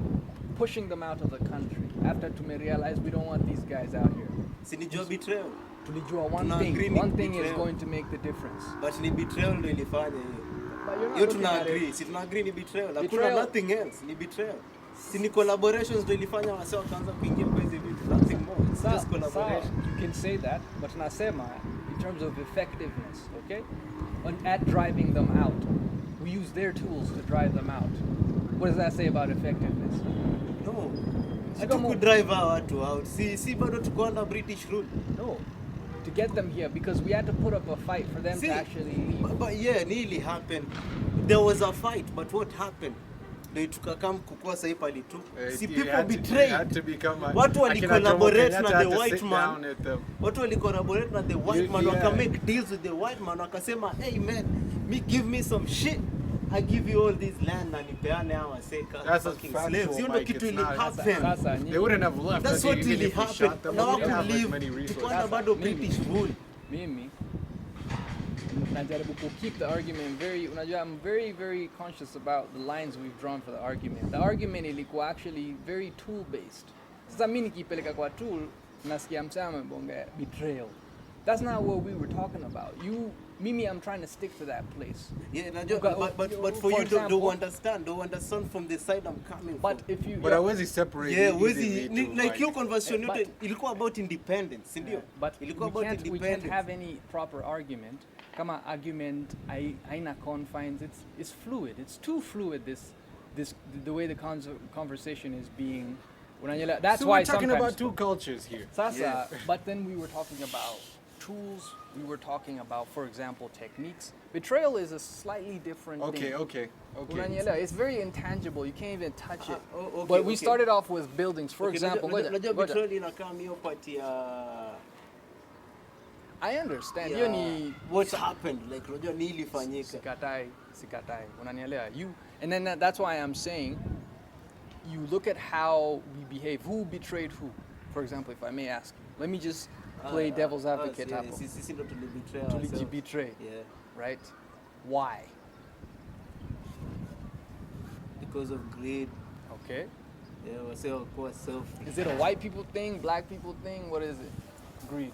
It's a human thing. Okay. All right. Me, I like to keep the conversation like that. Okay. You understand?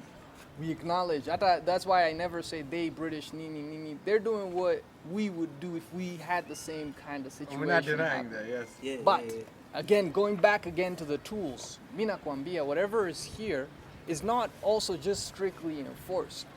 Otherwise, that's just simply saying we're retarded. It was retarded for them to realize that our bows and arrows ain't gonna do shit to these niggas. We need to get those things that there. You understand? Now to the end, Apple Bado still, the people are applying blood thinking that if they're gonna get shot, they're not gonna die. It's cool, but still at the end of the day, hata kama we had those superstitions, to realize kale kamchuma kata make difference. And we took him, we went on with our rituals. Bado, we went out shooting, saying that if we shoot them, they shoot at us, we're not gonna die, we're gonna kill them. We see this even in Nigeria with the people on a fight around the oil rig area. They think that if they get shot, but they still didn't ignore the fact that this thing is more effective. That's why I'm saying the human mind is very good at picking out what's effective, especially when it comes to tools. You need to know that we've been a tool creature. The brain is designed to see this is more effective. Your brain yako haiwezi So chemsha can I hiyo ask you a question? Okay, so since to find guns are effective, mbona hatukuendelea kubuild our own guns? at that time. Hapo ndo tulikuwa sasa. Sasa, because they needed to teach us. Because we drove out the niggas with... Nah, Acha hizo. Unataka kuniambia, You can't pick apart a gun. you wanna tell me akina Dayton. Acha tuende kwa Dayton, very recent. Dayton. Ilibidi ende afundishwe na mzungu kwanza how to use a gun. They joke to me. They stole that shit out wenyewe take apart. And he built his own, by the they way. built their own guns. It takes time. Okay? He built his own gun. No, they built their own In a gun. matter of months. He built Yeah. it. Dayton Kimathi. Dayton. Go to the museum, they'll show you that. Iko pale revolver and shit. He built his own. Hadi like ukiiona yenyewe unaona yenyewe hii ilikuwa so ya mtatu ile haraka haraka wakutake any Prototypes. ilikuwa tu And who taught him? shape. He taught himself. Dayton Kimathi never went to school. He was never educated by the British. He was a teacher, yes. He was never But he was educated. an English teacher. Did he ever interact with the English education system at He all? was colonized, of course. So, But they didn't. Like He you didn't know, go to teach those about the guns. Yeah. They don't teach you no, about They guns. gave him principles. Kuna some principles He didn't know you what get. the other That's people why- didn't know. Okay, That's why umesoma hii system yetu, si ndio? That's why unapeleka high school unaachwa. Okay, Because umesoma kuna system some certain yetu. things ukishafika, technically you can push yourself. Self-education is not an issue. He didn't reach But the sasa high level hiyo of time, education. hiyo time black man kuna knowledge huwezi pata. Huko unapewa every now. He didn't go to You had to be university. special. Lazima unge sell out. Ndio upate For all him those to for all him those to knowledge. get for him to make a gun, okay, there needs to be some type of understanding he had.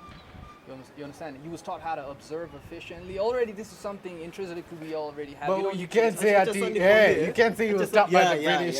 And that's the point. Kitu Of, tuko nayo. you're coming back to my point where we're not different species. Yes. Because of that, lives inside of everybody. Yeah, Unanielewa? I agree. But sasa ndo nakwambia, for him to say he's gonna go make his own gun, and for us to ask why we don't have a whole gun industry, okay, it's not because we're being forced.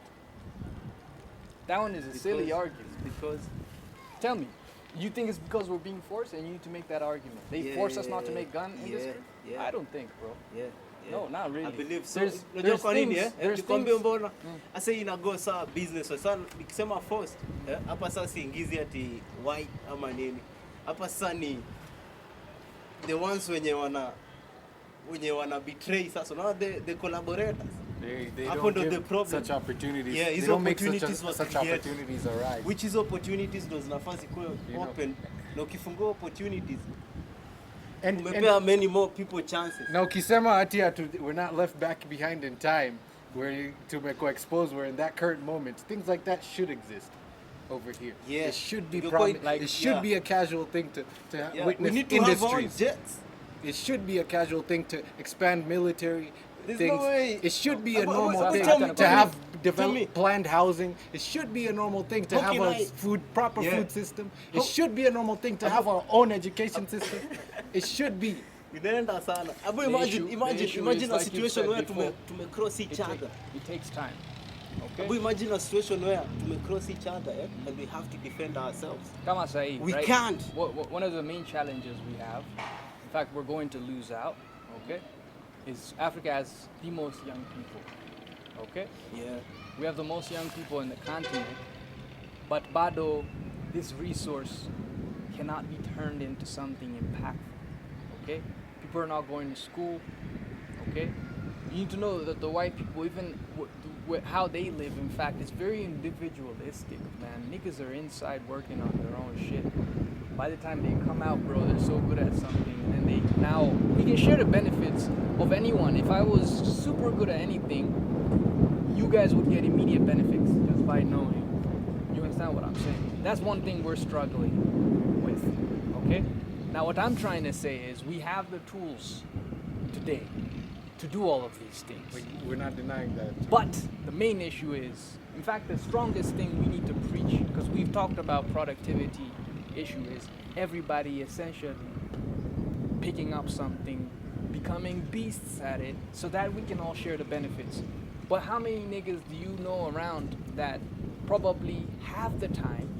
That's why also I was thinking, in my opinion, the conversation could be also, because what we struggle from is productivity and actually talking about matters that are coming, interfering with productivity, and that probably takes you guys taking apart your time, showing them how you're doing time management, showing them how you're time blocking to be able to reach this level of greatness so that people can share benefits from that. That's something super, in fact, for young people especially, to just, because right now we have a different challenge at TikTok, people going on doom scrolling and not being able to become anything in life, and we can't benefit from them. That's one thing we need to fight the most. Just niggas becoming adults and not having much to benefit our from thing them. is, we feel like part of the problem is that people don't have that identity.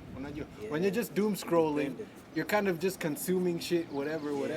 No, but it's not that. That one, not that. I would really refrain from making it a complicated issue because of this. Kuna some very natural processes, very natural benefits. If you can get somebody to just focus on something for a period of time, they start to receive so many benefits from this thing because they're good from it that it's hard for them to ignore that this is the path I should go. Like, for example, but you for lock those in, things to arise, Mike, there needs to be a proper system in place that acknowledges identity and environment for these things to occur. Because if you're looking on somebody on TikTok, I don't know, akifanya nini, akiunda Boeing 747, and you're standing here in the middle of Nairobi. so Or unajua, some complicated piece of technology, and you're sitting here in the middle of Nairobi questioning yourself like, damn, what can I do? That's where the problem arises. So that's the main And the thing, solution as well. The solution, being able to turn our young, because this is the thing that can like make us very successful. Because right now, I thought all the other countries know to go critical point. Look at what it takes to develop a nation, right? The amount of young people within a particular nation, that's probably the biggest factor. You cannot do anything if your population is old. You can't. Forget about any dream you have. Unanielewa? That's like one thing we're struggling with here is actually people becoming something from themselves. First of all, creating limitations that they think are there that are non-existent, simply because they're not aware of the tools that we have around. This is what I've been saying. Before you had to go to the library, take the library book, bring it back, take it back. But now you could become a beast in your own. Why aren't they aware of the tools that are around? Independence, ndio. We don't encourage independence. Yes, this is not independence, but it's more empowerment. I don't want to make it like independence feels like political a little bit. You understand what I'm saying? Say it to independence, Simba. Independence. It doesn't have to be political. Yeah, independent. It's empowerment because it enables them to, gives them the power to do things that they want to do. Unanielewa? That's not that part. That's where the focus is, and the focus. If you guys are going to say you're going to mobilize the young people or get them to, you need to be aware of the scope of opportunities that are there for the young people, and a lot of them are actually popping up in the technological realm. And Okay, if you guys Mike- have minimal awareness of that, again, you could be taking the slowest vehicle to the destination that you guys want to go. That's what I have to say to you guys. But unajua ukiambia young people waingie in the technological area, so tuseme kama dealing with the AI and stuff. At the end of the day, sisi watakuwa na create our own AI. AI itakuwa ina function somewhere else, more efficient. No. Like matters hapa hivi in this land zina go deep. Tulipati- Hatuwezi handle issue hii land like Tulipatiwa phone, alafu msaka build M-Pesa. M-Pesa has been tested in many other places. Haijaiwak. It's a strictly Kenyan solution. So that's you should actually have more. The fact that you're not very optimistic about that fact makes me question whether you can actually impart. That's why na push wase because of that fact. Shida ni the guy who came up with that system in M-Pesa ended up selling that shit. No mentality. No mentality ndo tunafaa to kill. We need to like own shit to say, hey man, You're fixing the This wrong is our- problem. Let's get first niggas to start building shit, because there should be more. Before we can even talk about selling, so I build for other people. tunanielewa. And No, Mike, not build for other people. First, just innovate. If we have many innovators, See, that's the Mike, point. Mike, strategic, look. strategic way of actually solving problems, right? We break the problem down into many situations. Right now, I think pia wewe you're basing your beliefs on somewhere where it is not here. Yeah, Because yeah, ukiangalia what so far the outcome imekuwa of all that, whatever you're talking about, the whole industrial revolution. Not that it was a bad thing. I'm not saying all this technological advancement is a bad thing, but the outcomes zenye zimekuwa nazo hapa haven't been able Yeah. to benefit us in the way they should have. Benefit in any way. but you're Unaelewa? talking. Well, And what? No. Please let me just now Again. get my string of thought. Don't sipote my string of thought. So, ukikuja hapa, the outcomes haven't been so positive, or at least as good as we would have hoped. You have to now look at it deeply, which will lead you where?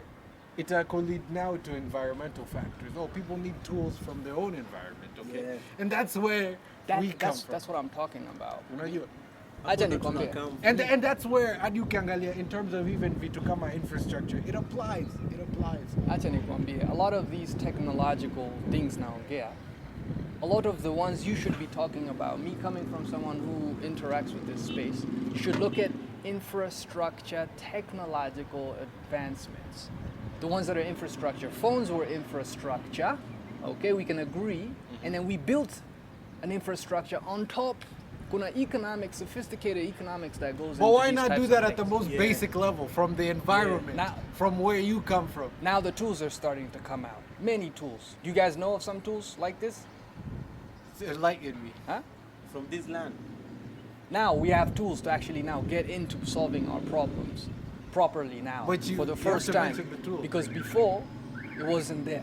But now the wealth distribution that is coming, if you guys cannot see that,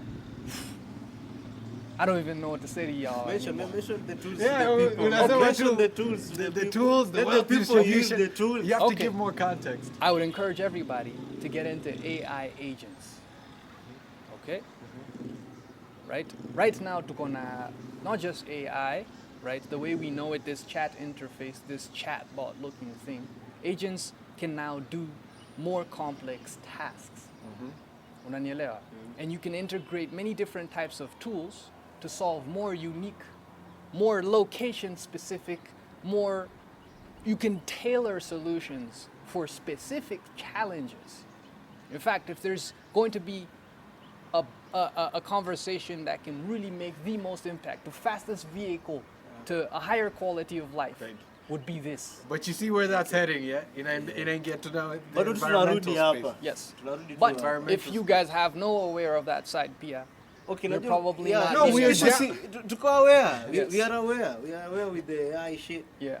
Issue ni if that AI ina work here na ni sisi tulidevelop, it's cool. Najua It's- kwa nini nataka ku avoid hii problem ya. Najua pia unafaa uangalie hii other issue. Tunaweza conflict na the other guys How? Alafu unacheki hii mdomo ya kunakuwa na hii tabia ya sanctions. Wanaamua kupay vitu fulani.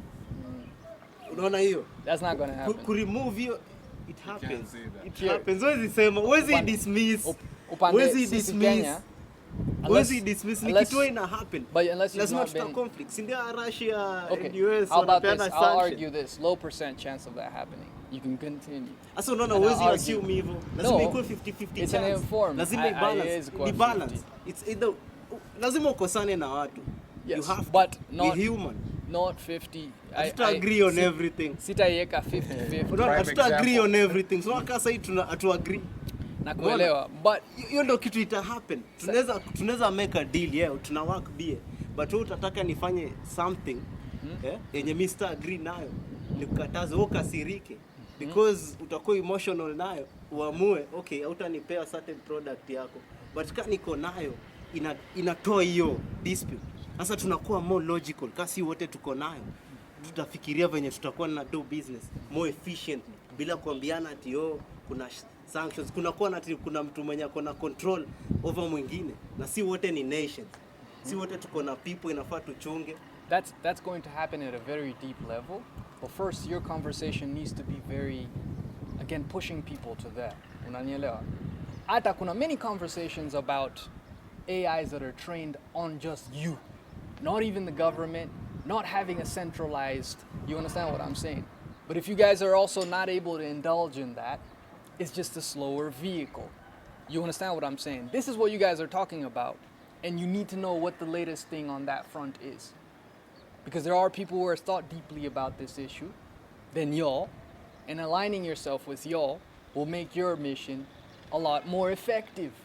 You understand? For young people, when I'm talking about tailored solutions, GPT, one of the fears, this is a conversation within the tech space, like GPT can't be the only company with the most powerful language model. This is what Technicus is saying. If you're following any tech spaces, this is a concern. Yeah. Cloud came out. Cloud said, okay, we're doing this. Then the decentralization now is beautiful. There's never been a better time to live, even in Kenya, than now. It's beautiful. There should be nothing but positive approach towards the future, because now cloud came out and said, okay, we're going to focus on matters. Hata ikifika 2035, there wouldn't be a better time to live in Kenya. That's Just not you- the problem. Usually, I'm telling let you. our people work on that. Sasa si kitu tunataka ni but you tusikuwe can't- dependent. Tusikuwe dependent. If Issue we ni- have the issue ni- idea, let's do it. Issue ni, unajua Mike, there's always gonna be and maybe it's just capitalism, Yeah, or ni something. capitalism too. but there's always gonna be a problem when certain people I'm saying, wanachukua, they do that, alafu they take other, like now they use it to I don't know, dictate other people's lives or something. Yeah. we're going to see less It's and better less to of that. It's better to give those people their own It's tools. dropping. It, Give them away. You're in a drop, because right now we're realizing, let me tell you one of the Make cool them things to aware. realize now, blockchain and everything, is that I can't trust people, so I need to embed value systems into a machine or into a system, because I can trust it to be consistent 100% of the time. How cool is that?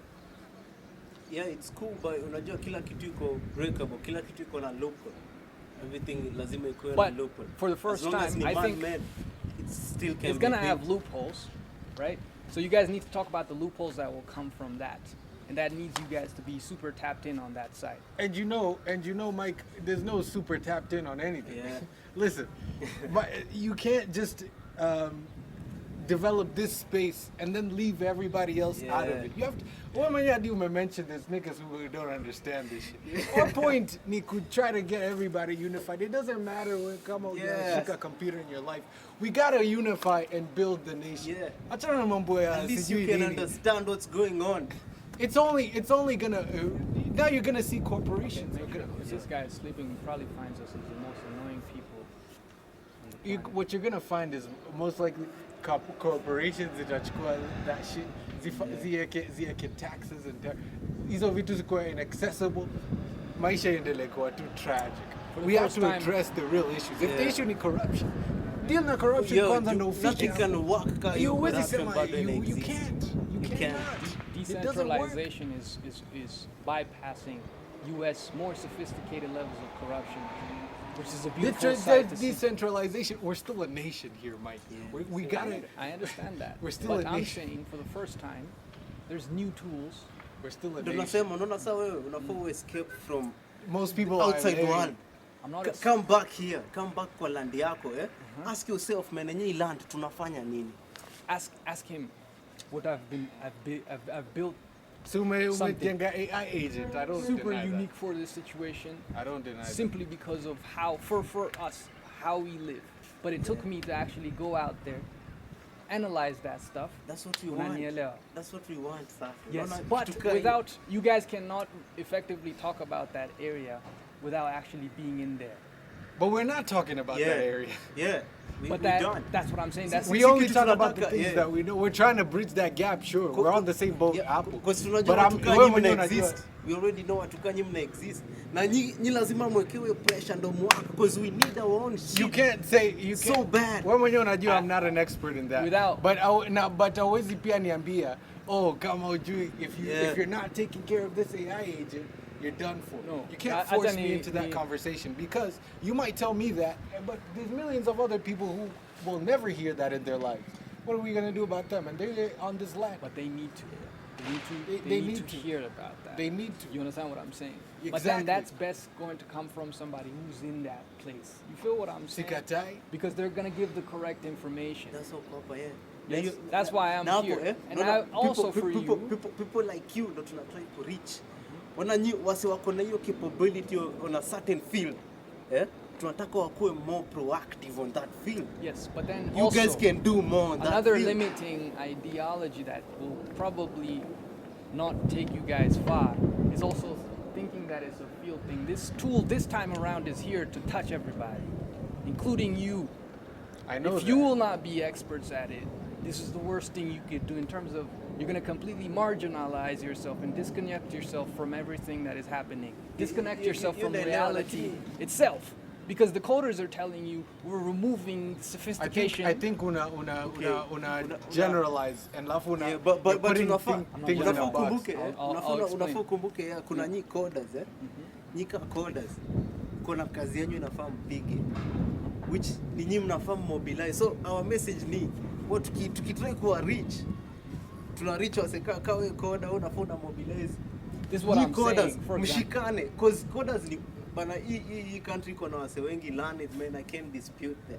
acha nikwambie People sasa. know Let me shit. tell you, me and you, no difference. Number one, I'm not even a coder. People I'm know not shit. even I'm not even a coder, and that's the beauty of it. I can sit here and enjoy the fact that I'm not a coder and I'm doing coding like shit, and everybody can do coding like shit without being coders. What does that do to your guys' minds? What does that do to you guys? Si kila mtu anaweza fanya coding. Na understand but your the But point you that's make. just a tool that's been put into Yeah. place where. But not everybody should But do si kila- that. Yeah. But the failure Not to everybody integrate. should do that. No, Integration is a different story. Yeah. Acha nikwambie, the That's failure what we're to trying to do. integrate. We're not unatuweka in a position. Don't put Yeah. us there. Usiseme mambo ya integration. Acha nikwambie. We are integrated. No, But not everybody This should should be honor. code. Don't you whatever tool uta make you as a coder. Yeah? Na integrated by kuitumia, si ndio? Yes. Me using it. Yeah. You need enough, but imanishi mi pia inafaa ni code. Because we have other things that Yeah. we're supposed to do. Yes. Mike, you Imagine can't me say, na funny code. Sasa, because I'm focusing on things in the philosophical aspect. I'm not if I was a biologist. Now I'm failing everybody because you know I agent. So now I I feel don't like, think that's not an the argument. conversation is starting to dilute because mumefika mumefika at the edge of your understanding of what these tools are about. So the conversation sasa tumefika mwisho. I've But you're seen- telling us in mambo ya integration. I understand what integration no. means. Imefika place sasa because even how you're saying now is more apparent to me in terms of okay, this is where you guys have reached. This is in nimepata the edge of where you think what you think this technology is here about, right? And you're advising people. You're already I can say this very strongly and truthfully.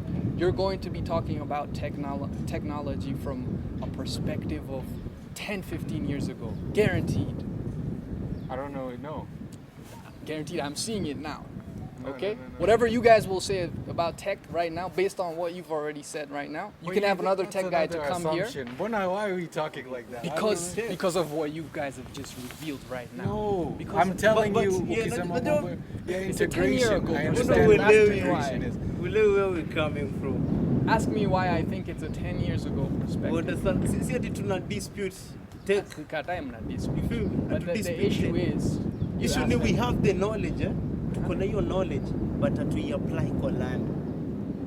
This Feel- guy trains AI for a living. My nigga. hatuiapply kwa land. Hiyo ndo kitu fucked up. Unaona mi kwanza hiyo kutrain AI na train AI ya wenyewe. Unaona? Sasa- Alafu mi sitaitumia venye hao wataitumia, unaona? Kwetu itakuwa reduced kiasi. because Si it venye takes, hao it wataitumia takes a fully. lot to actually train an AI. That's the thing, yeah, but 100%. yeah, sisi ni sisi tunafanya hiyo kazi, sisi ndo the laborers. Yeah? Na we have minds wenye wanaweza code the AI, si ndio? Si tuko tunaifundisha. Hiyo kitu si ni possible in this land. It's possible. You understand That's what the I'm saying? point. That's the point. Ni possible. But ni wase wataki ku make hiyo big step, that sacrifice, like mse anaogopa ku lose certain shit in life. I don't think Just to anyone chase- is to chase afraid your to one. lose it. It's more. That one's a little bit reductionist on your part. You've made it a little bit more simple, right? Kuna hiyo aspect ya, not that we are not wanting to make the sacrifice. One thing you guys have mentioned right now is just the awareness about these tools is super low globally. Hata ukiangalia globally, even in the UK, like I had some German students at the school. They didn't know that much about GPT. I was surprised. Okay, so tayari we with AI, we kind of having a problem with distribution. Okay, so the tool is there, it's powerful, but so far very few people have access to this tool. Yeah, naweza Okay? kuambia kwa nini. Why? Yeah, because people don't trust. I would say because they have their own disputes. Yeah? So because the tool inatoka from a certain land, na wako na dispute na hiyo land. Yeah? That's They not- can't trust. Issue ni trust too. They don't have trust. That's why anaweza kosa kujua ChatGPT, but utapata kwa land yao. They have their own AI too. Yeah, I yeah, will disagree. Why? Huh? It's Why? not a trust issue. Why has crypto not spread? Even though we've seen, for example, Trust issues. it's not about trust. Nimekuwa ndani ya mi mwenyewe nimeinvest hadi in crypto. Mimi Nimekuwa nimekuwa na nimeinteract na wase people, issue watu ni trust because kumekuwa na hizi theft mingi sana in crypto. Wacha hata Crypto imekuwa na theft. That's why nilikuwa nakwambia loophole. Nakumbuka Yes. nikitaja loophole. But Yeah. unajua People still steal. yes, but unajua hiyo trust, it's not like you're trusting the not necessarily that you're trusting the intention. You have a problem trusting the intention. It's because there's no proper systems to check intention. Unanielewa? This issue of you having, for example, kama uko na MetaMask, having a seed phrase password that's like 12 Ninio, right? It's 12 words long, okay? You need to send the blockchain, you need to put the correct blockchain, your money disappears into nowhere. Nini, that sophistication is what's affecting the space. But not necessarily, I don't trust the person behind it. This is not the case. Yes, nasema If your issue ni- grandmother can use issue ni it, wase wa trust the tool. Si issue ni trust tu. Ni trust. it's you can Sisi put ni it as trust, okay, but usiseme ile trust ya tuseme, for example, trust ya there's some ulterior motive behind the people who built the tool. Yeah, ndo nasema There's ni a- trust. Ni msee bado aamini the system. Yes. Msee Okay. bado aamini your system. Yes. Issue Not- si ati msee ako na maybe And what does it take motive to mbaya. get someone to trust? It's still time. Not only time, but it needs to work It's time. well. Na It lazima needs to pia work lazima well. pia system, yeah, lazima pia Yes. system ijiprove. Okay. If you know somebody took a car, he crashed like 4 times for a particular make of car, you're not going to trust it, and that's what's happened. Unanielewa? And that needs to happen in the beginning as people build. Even the planes, we know planes needed to crash a few niggas. So that process needs to play out. But what I'm saying, even with GPT, it's not an issue, especially for AI tools, not really even trust. It's actually the sophistication. Kuna kabaria flani. Remember, if you're thinking about distribution, things need to be as easy as possible to use. Unanielewa? even the search engine ya Google, unajua, it just came to a single search button. Before they tried to put many buttons, sijui I'm feeling lucky, sijui you search, sijui kuna other buttons, wakai reduce to one little search bar, alafu unafinya enter. So kuna hiyo aspect pia ya kutry to make sure this thing Trial can and be error. it's simple. Simplicity is actually one of the key problems ya tech. Yeah, lazima shit iko simple today. Yes. Sasa GPT right now, the main issue, right? I'll tell you from somebody who's in there, is that quality of your questions determines how well this tool can be used. That's the main people will use it. Can you write me an email? And that's about it. No one really push it to the limits because it takes a different type of mind to be able to craft a different type of question. But sasa tukiuliza right now, tukiangalia hata we look at what Altman said recently, they're looking at a GPT that properly even analyzes what you've asked and properly it tries to take it to the next level. So beyond even how you could articulate this question, the GPT actually really tries to understand what you actually mean, even after poorly articulating. So unaona kuna effort ya kubridge that gap, because there is a gap, sophistication. With tech, again, this has been the issue. People didn't go into JavaScript and Python because everyone, let's just be honest, they're afraid. It's sophisticated, they don't think they're smart enough, it's dry, it's boring. But now we're being told code JavaScript, everybody that learned that stuff is useless because we're going to be coding with natural language. I'm telling you guys, think of yourself as coders. You're telling me we don't have to be coders. I'm telling you, everybody's gonna be a coder, whether they like it or not. Because why? You As a speak profession, language. as a profession, I'm not a coder. Yeah. But Like, of course, even the fact ukisema come from. Unajua unataka kuweka vitu zikuwe refu for no fucking reason. hata ukisema Keep your shit short, too. hata ukisema as a profession, that's another serious misunderstanding. You have hata nimeshangaa. how though? I understand, like, ona. As a profession, I get it. I'm Hiyo not- you system must- ya As a kutumia career, AI. as You a must career, not- as a career. you must not realize. You must not realize. What do you? Ona. You want to choose a life path for me? Yeah, I'm not choosing a life path. naelewa point anasema hiyo usage of AI Yeah, nini, yeah, nini, itakuwa nini, It's going to be yeah. so serious. Itakuwa kama But coding. no shit. You're my gonna clothes- But no shit. But unajua at the end of the day, yeah, kumbuka hiyo invention ita bring new opportunity. Yes. So si kila msee bado atakuwa na type hiyo shit. Our thing is, as we move in that Yeah. direction, can we actually make it sustainable for everybody? Can we minimize the inequalities Yeah. in life by doing Inafa- these things? inafa- yeah. Don't look at us as Good. the, That's as a the good- technicians. Look at us as the ethical eyes who are keeping watch on such things. Okay. Okay. Sisi That's wenye fair. tuta approve because ukumbuke si ndo tuna Hata kama approve. tutaitumia bado, we're using it in that manner. Yeah. You understand? That's what I'm saying. Unanielewa. Sasa going back to where our current situation now. Unanielewa. A lot of the young people, to be honest, okay, actually just have a productivity issue.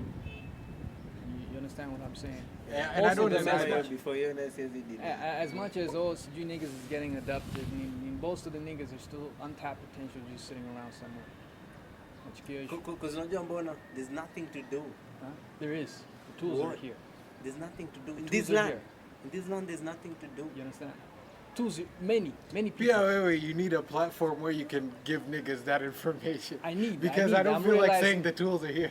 I'm realizing that right That's now. it, yeah. Because if we can at least mobilize Even, yeah. the few who have access to these tools, it's much more effective. Super fast vehicle, Niki mobilize the people who at least I can say, for example, my audience would be the people who at least have access to the tools. Stakim to Ashambani who cannot use the internet. In fact, I don't want, if you can't get access to YouTube, I don't think I'll target you. I'll target you. If you have access to YouTube, you can get internet. You can Which probably is get fine. some But unajua AI mashambani tools. pia kuna unajua I'll argue your point that yeah tools tools ziko ni venye haziwork kwa ile hali. They just don't work. What do you mean? Watu like people actually use the tools. Kwanza everything new. Kwanza hakuna watu tuko more tuna try ku move with time more ka kushinda watu wa hii land. Like we have the tools. What do you mean they don't but work in the land? I'm trying to understand. So you can look. It's not that they Just don't. look. It's not that they Look. don't work. To say that is such a serious thing to say. Yeah, Huh? it doesn't work. It's not that it Look. doesn't work. Si unaona tu Mm. I work. That's why utapata wase bado wako home wanalia. That's why there's so many mental issues. Tools ziko but as you work in the land because hatuja figure out a system yenye ita integrate hizo tools ndani BA ndio i work Okay. vizuri Hapo I will kwa hii agree, land. right? Yeah. So you guys need to talk about what it takes, okay, to bring that into people's lives, and also knowing the scope of tools, because now muko advent ya hizi mavitu. You need to know what is there, what is going to serve these places. If I would ask you what language model will serve us better, what would you tell me? Here, for our situation, based on how OpenAI wants to run their things, or you understand, or is there even a superior one? That's out of our depth. Yeah, hapo umego deep. Hapo yeah, like but kakani language. I prefer ingekuwa ina understand our language. It does. The new update is super. It's impressive in Kiswahili, man. I love it. You understand? Before I was teaching Kiswahili with it, bro. Niuliza nifanyie some stuff. Inaniletea vitu zingine. hata Sasa si sielewi. Kiswahili tunaongea. No. The update, they fixed the textbook Kiswahili, and then the Sheng is superb. You understand? But it's not going to obviously, unanielewa. But then pia wamefungua another possibility to teach it to understand your own personal way of going about it. Because every human being will twist up the language in their own way. Yeah, but tunajua tukiunda in our own language, like naturally na mseko from here, Yes. itakuwa more effective here. Yes. You understand? It's doing that. Ndio Kama ikuwe hadi na our you're going to tribal see, because languages nyinyi hapa pia nini nini. mkisema unemployment, let me tell you why the conversation, unfortunately for you guys, is going to be, it needs to be in this realm, because about pay, you're dealing with something that's super useful and at the same time will eat jobs and leave a whole bunch of young niggas super resentful out in the streets.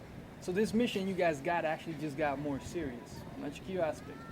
Okay? So that's why your conversation not being in that realm, you're going to be saying this to not only deaf ears, but people who are going to... No, don't twist our words like that. I'm telling you guys. No. See, because we're not in that depth, so people pay out of what our situation. No. We're telling them follow your own thing. We'll do our own thing. Yeah.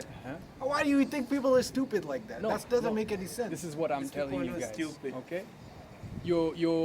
I'm just trying to let you know that you're the thing that you're doing. If we're out here speaking and being on the street, actually being resentful, that's what causes other people to be on the street and be resentful. That's gonna happen because of the turbulence that's coming right now in this period. But if you're actually So focusing, conversation if you're yenu trying to ingekuwa more enter your, valuable by That's also what- that's giving trying to people a enter a ladder sphere. out of that. Okay, that's when nilisema palisi tuko sahi tuko kwa same time zone na pali these other guys wako. I'll explain Hawa sio why. wako For so example- ahead of us zenye si bado hatujai nani hapa ashai work in any car industry, no one. We don't have people wenye wamefanya It's vitu very kama rare. hizo. Umeona? Yeah. So I would say Hatuna this. kitu kaa hiyo. I would say So this. ka hatuna the most simplest things. Yeah. Hatuwezi handle the heavy shit yenye iko about to come, which for now it's good if to abandon that shit for a bit, to focus on us kwanza, and tujijenge. you know you're saying things that are Na very tufike hapo. ignorant because hauja about the outcomes of what we've already done. Okay, There's what's the people outcomes? coming to me telling me like, Joe, I have this system I want to implement that keeps niggas from being abducted. Kuna way we can communicate. And we can know each other's whereabouts, I'm not those who are saying, doing don't such get and me such. wrong, I'm Yeah. not saying hakuna ka positive. At least- Those words at least- didn't at come It's least out. only been kungekuwa na- positive. I couldn't yeah. say many. At least hata kungekuwa hata na our so-called coders, at least wangecode even a certain app yenye kila msa anaweza download ya location yenye inaweza locate where niggas are. Ingekuwa better. Like we figure out a way ya security. That's why tunasema tunahitaji You have I to look like at the effects, Sasa. outcome before. Sure, you have your own opinion, but look at the we broader need each picture. other. Get But out of your for own head, now Wangale, the kuna whole vitu picture. hatuwezi focus I'm super in. tapped in. You feel what I'm saying? Apparently not. Let me tell you something. Mimi nawaambia hivi. In this situation that tuko, right? And I also, you said something interesting about systems to help people bring people together, find out niggas got abducted. You want to be able to know, okay? Kuna hata systems are just kind of putting the government expenditure publicly and not necessarily. The government money should be moving out in a publicized place to know hata which account it goes into. We don't even let people explore their potential. People don't even have an opportunity to explore That's a more bigger problem than us ranting on here. Potential will be reached. Right now in this generation, potential it will be reached through the tools. The tools are here for that. But what if there's people trying to prevent that from happening? Si kwa community tunaweza amua kujiwekea kamera zenye kila mtu anaweza access. It is happening. Unaona? Zenye zinaweza kuwa hata zina display 24/7. Ziko always on recording the environment. At least in case shit kama hiyo happen tena, we can trace hizo patawa sio wataenda. I think you're in denial of the fact that there's people who are opposing this shit that even you want to see succeed. You're in denial of this. Sikatai, obviously. See, I agreeing that there's corruption is just messy in the fact that it trickle into different aspects. When I say that's all they know, that's all they know, you can understand. Like when I sympathize to that to an extent, it doesn't mean unayachilia. Yeah, it's the same uyachilia. You have to deal it. No, do your system implement hapa hivi, do it work? You have to fix causes of problems. Clear the path and then rise from there. I understand from Trust that perspective. You can't just. Lakini pia tuko hiyo situation where actually a lot of these corrupt systems may just crumble by people finding empowerment through these tools. They'll crumble even on themselves because that stuff doesn't work. Because so far angalia our land is disgusting. We don't have any order. But you have to care about the people. You have to give the people now an alternative. See, I think the system just crumbles. Alafu tunaanguka what we can. What is that? That's what I'm saying. That's only going to lead to another. It's only going to open a door to another form of tyranny. Yes. As I'm telling you, the alternative for many of us young people, itakuwa through tech. You understand what I'm saying? And a lot of conversations need to take place in that realm. Because me, when I've dabbled into it, it's my own personal experience, nikaona. There's a whole bunch of stuff that can be done if everybody can at least learn. As semi code is completely dead because code teaches you how to think systematically. Nini, unanielewa. Kuna just some certain skills that just make people more powerful, even if they don't want to learn it. Even if they don't want it, it just changes shit for them. Unanielewa. So putting people on that. Getting people to at least first lift themselves out of poverty will be key, because a lot of poverty causes they have a lot of strong emotions, and then those strong emotions prevent them from behaving in the correct way to get out of the situation. That's why to speak to the poor, you have to be poor. You have to understand. I understand. Lazima relate now. Naelewa. So ukienda ku address juu, unajua ukiambia msee the poor about tech, unapea msee utaleta aje story ya tech. Kwa watu msee hata food aoni, bado the basic. The basic need yenye free. And I think unafanya some gaslighting hapo ukisema ati poverty inaleta strong emotions. No, the question should be, why does that poor person have strong emotions? And then you deal with that person. You have to sympathize. Because why does he have strong emotions? Yeah. When there's no food immediately, this is a system that's in our body. Kuna issues, ndio? Exactly, it's not the strong emotions. Your issue wrong, no food. Any solution on that wrong thing? Yeah, there's a solution, we can solve it. In fact, I wouldn't, singetaka msee asikie this aseme ni vibaya kuwa strong emotions. Have strong emotions. Just direct it to the right place. Yes, directing it is it an easy task, or is it a task that, you understand? It's easy because that's why we have high crime in low poverty areas. Okay? Yeah, because it's hard to direct it. The crime exists because hakuna mtu alikuwa hapo kuonyesha you can fight for your shit the right way. You don't have to steal it from anyone. Why? Umeona? Like tunaweza stand up tuseme man tunakosa aje food. These wrong leaders were talking no more. Lakini hiyo ikukua. Because poverty mindset tari inafanyanga msee scope ikuwe ndogo. By the time msee wewe unasaidianga wase ukiwa na abundance, if you have enough to actually go out there. That's the problem. Hiyo Unanielewa? mentality ndo tulidanganywa nayo. Yeah, You have to have yeah, God yeah. ufanye kitu. So That's far, fucked that's up. the idea. That's That's what's been going on. How many rich people This are- is a clear example of that. You have to. Acha nikwambie, you have to have some level of abundance. The question is abundance in which Okay, area? let me ask you this: but abundance, wisdom? How many wamefanya hizo abundance vitu? of what? Abundance of Yeah. what? It could be abundance of wisdom. Now you can share it. Okay, ukiniambia hivyo, I might loosen up a bit. Yeah. But- Your you principle iko sawa. doesn't break. The principle doesn't break. Okay, any okay. time. I was like, well, yeah, if you're going to materialistic, we would have argued a long And way. then materialistic also, there's something that should be at the top, and then with an abundance of wisdom, and then you slap on some material stuff on top also, you could do more powerful shit. But The wisdom system is come like first. that. Your wisdom did not It come first, no it material. needs to be there. Wisdom, Because and material I would ikuja say, kwanza na una wisdom, you won't do shit. That's why vitu ziko. I would say wisdom, and then knowledge automatically follows. And then after that, sasa, you pretty much can get the world to come down to Let's it. see where Hiyo you were on material the same inakam. page. Sasa unaona sisi tunafanya ni But right. sasa na nakwambia pia empowerment. Unaona your aspect, yeah, sure. If you go there, Yes, we are speaking to the coders, we are speaking to the Yeah. journalists, we are speaking to Engineers. the engineers. Yes, We're not denying about their stripes in the fields. Yeah. Hatutaki kusema ati leave that behind and just focus on this. Hatutaki Tukana the wasichukulie government. lowly No. of themselves. Ati yenyewe maisha yenyewe kwa nimefika yenyewe kuna inabidi uji diminish Yeah. na you are high bana. You can do more. You don't have to like saa zingine wana dispute hii kusukuma mkokoteni. Huwa mimi si agree na hiyo kitu. We don't need to be scootering mkokoteni hapa. There should be pipes. If 2024. pipes exist, unaweka two pipes. 2024. As much as unaweza sema oh, there's this and that, but come on, man. Yeah. You want to tell me that there hasn't been enough funding or anything else to prevent people from having just water in their houses? As humans, Kupunguza that's a hii basic stress thing. yote. Unajua. 'Cause- We want those coders from where they're at Yeah. right now with those advancements, which we do follow up on, to actually tackle that way in a more critical thinking way. Unajua. Because hawezi niambia that just because somebody's a coder and I work on AI, that he knows everything. Any genius amesha solve sasa everything. hizi tools zinakuja pia.